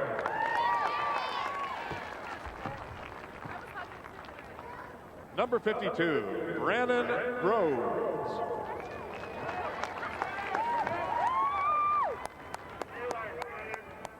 Number 54, Joshua Norris.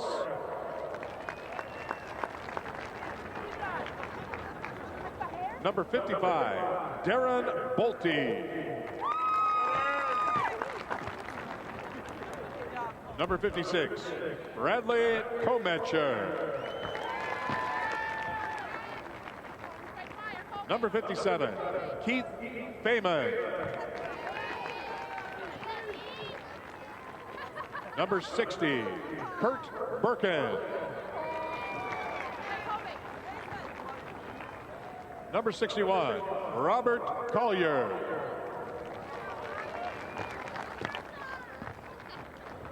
Number 62, Jonathan Molman.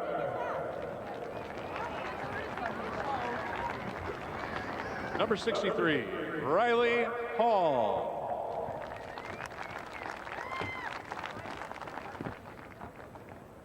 Number 64, Matthew Thramer.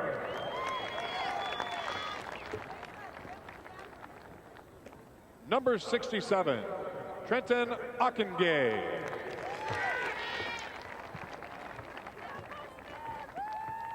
Number 70, Michael Raymond. Number 72, Brandon Ferris. Number 75, Andrew Westerland. Number 77, Cody Bland. Number 83, Anthony Ramol.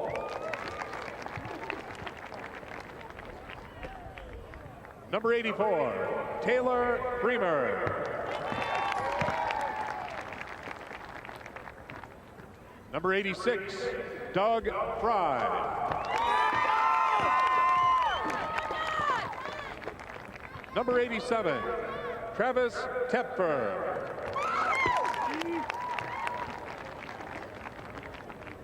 Number 88, Benjamin Court.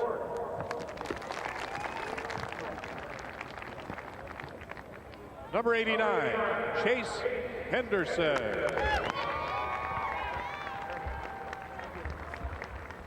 And now, here is the 2007 Class C2 runner-up trophy. Congratulations, Blue Hill High School.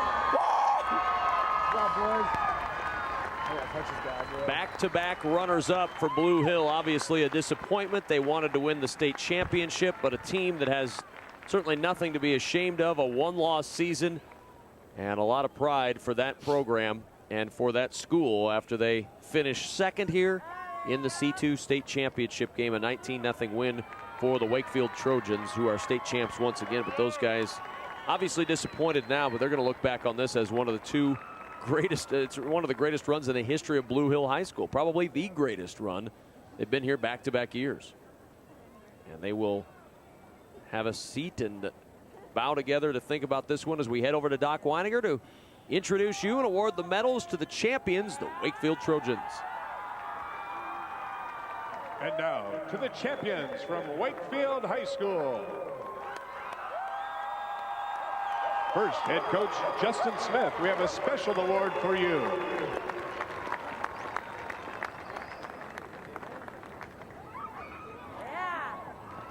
And now, coach, would you and your assistants hand out the gold medals to the members of your championship team. Players, as your name is called, please come forward to receive your medal. Number 2, Joel Nixon.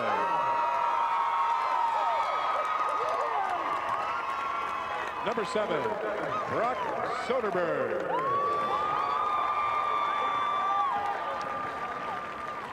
Number 9, Brendan Nicholson.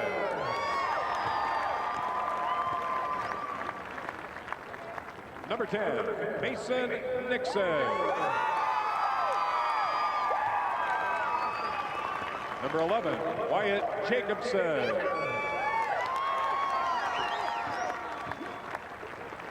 Number 12, Chad Clay.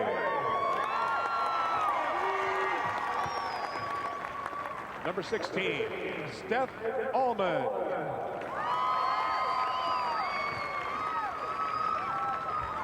Number 17, Colby Henderson.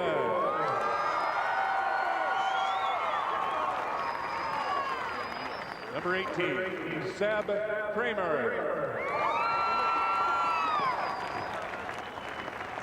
Number 19, Tyler Bodlock. Number 21, Grayson Weir. Number 23, Drew Henderson.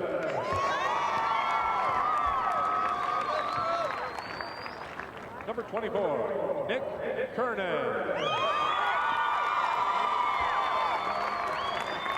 Number 25, Saul Ortiz. Number 27, Logan Carlson.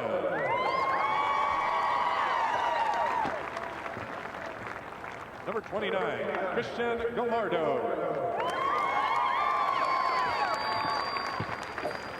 Number 30, Pedro Valadez.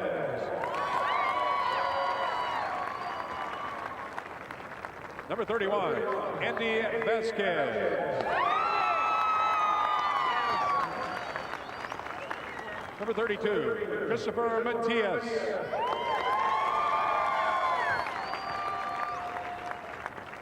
Number 33, Alex O'Neill.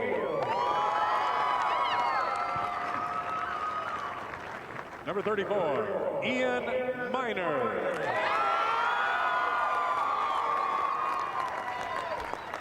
Number 36, Shane Campton. Number 37, Michael Bodlock.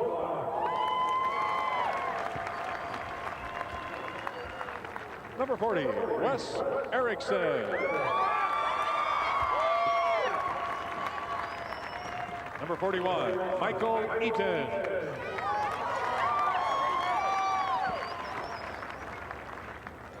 Number 42, Hugo Ortiz.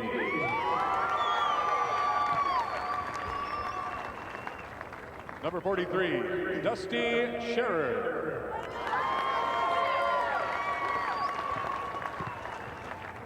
Number 44, Ryan Klein.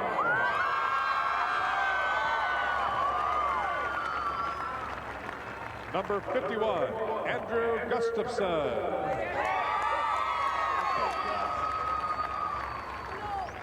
Number 52, Brady Nicholson.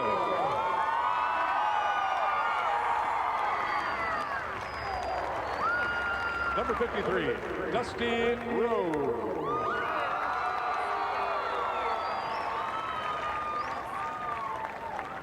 Number 54, Jacob Blessing.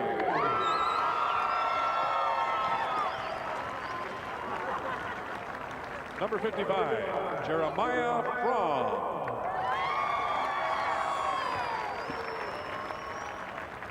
Number 56, Eddie Gardia.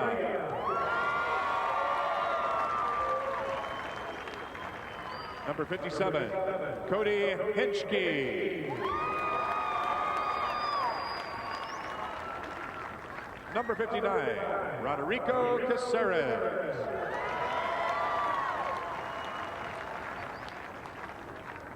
Number 62, Miguel Gonzalez.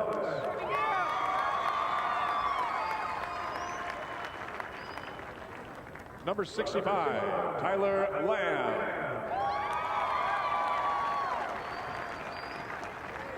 Number 70, Timothy Campton.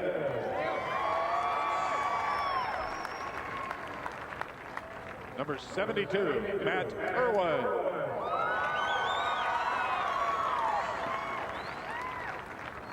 Number 73, Henry Ventura.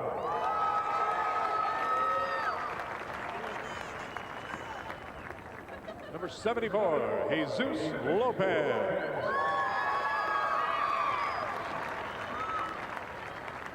Number 75, Martin Gardia.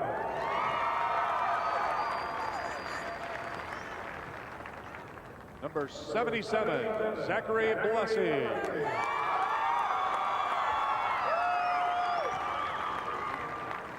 Number 78, Ubaldo Reyes.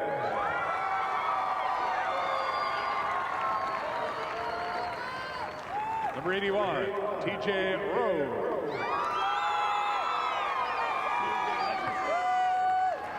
Number 83, Alex Schultz.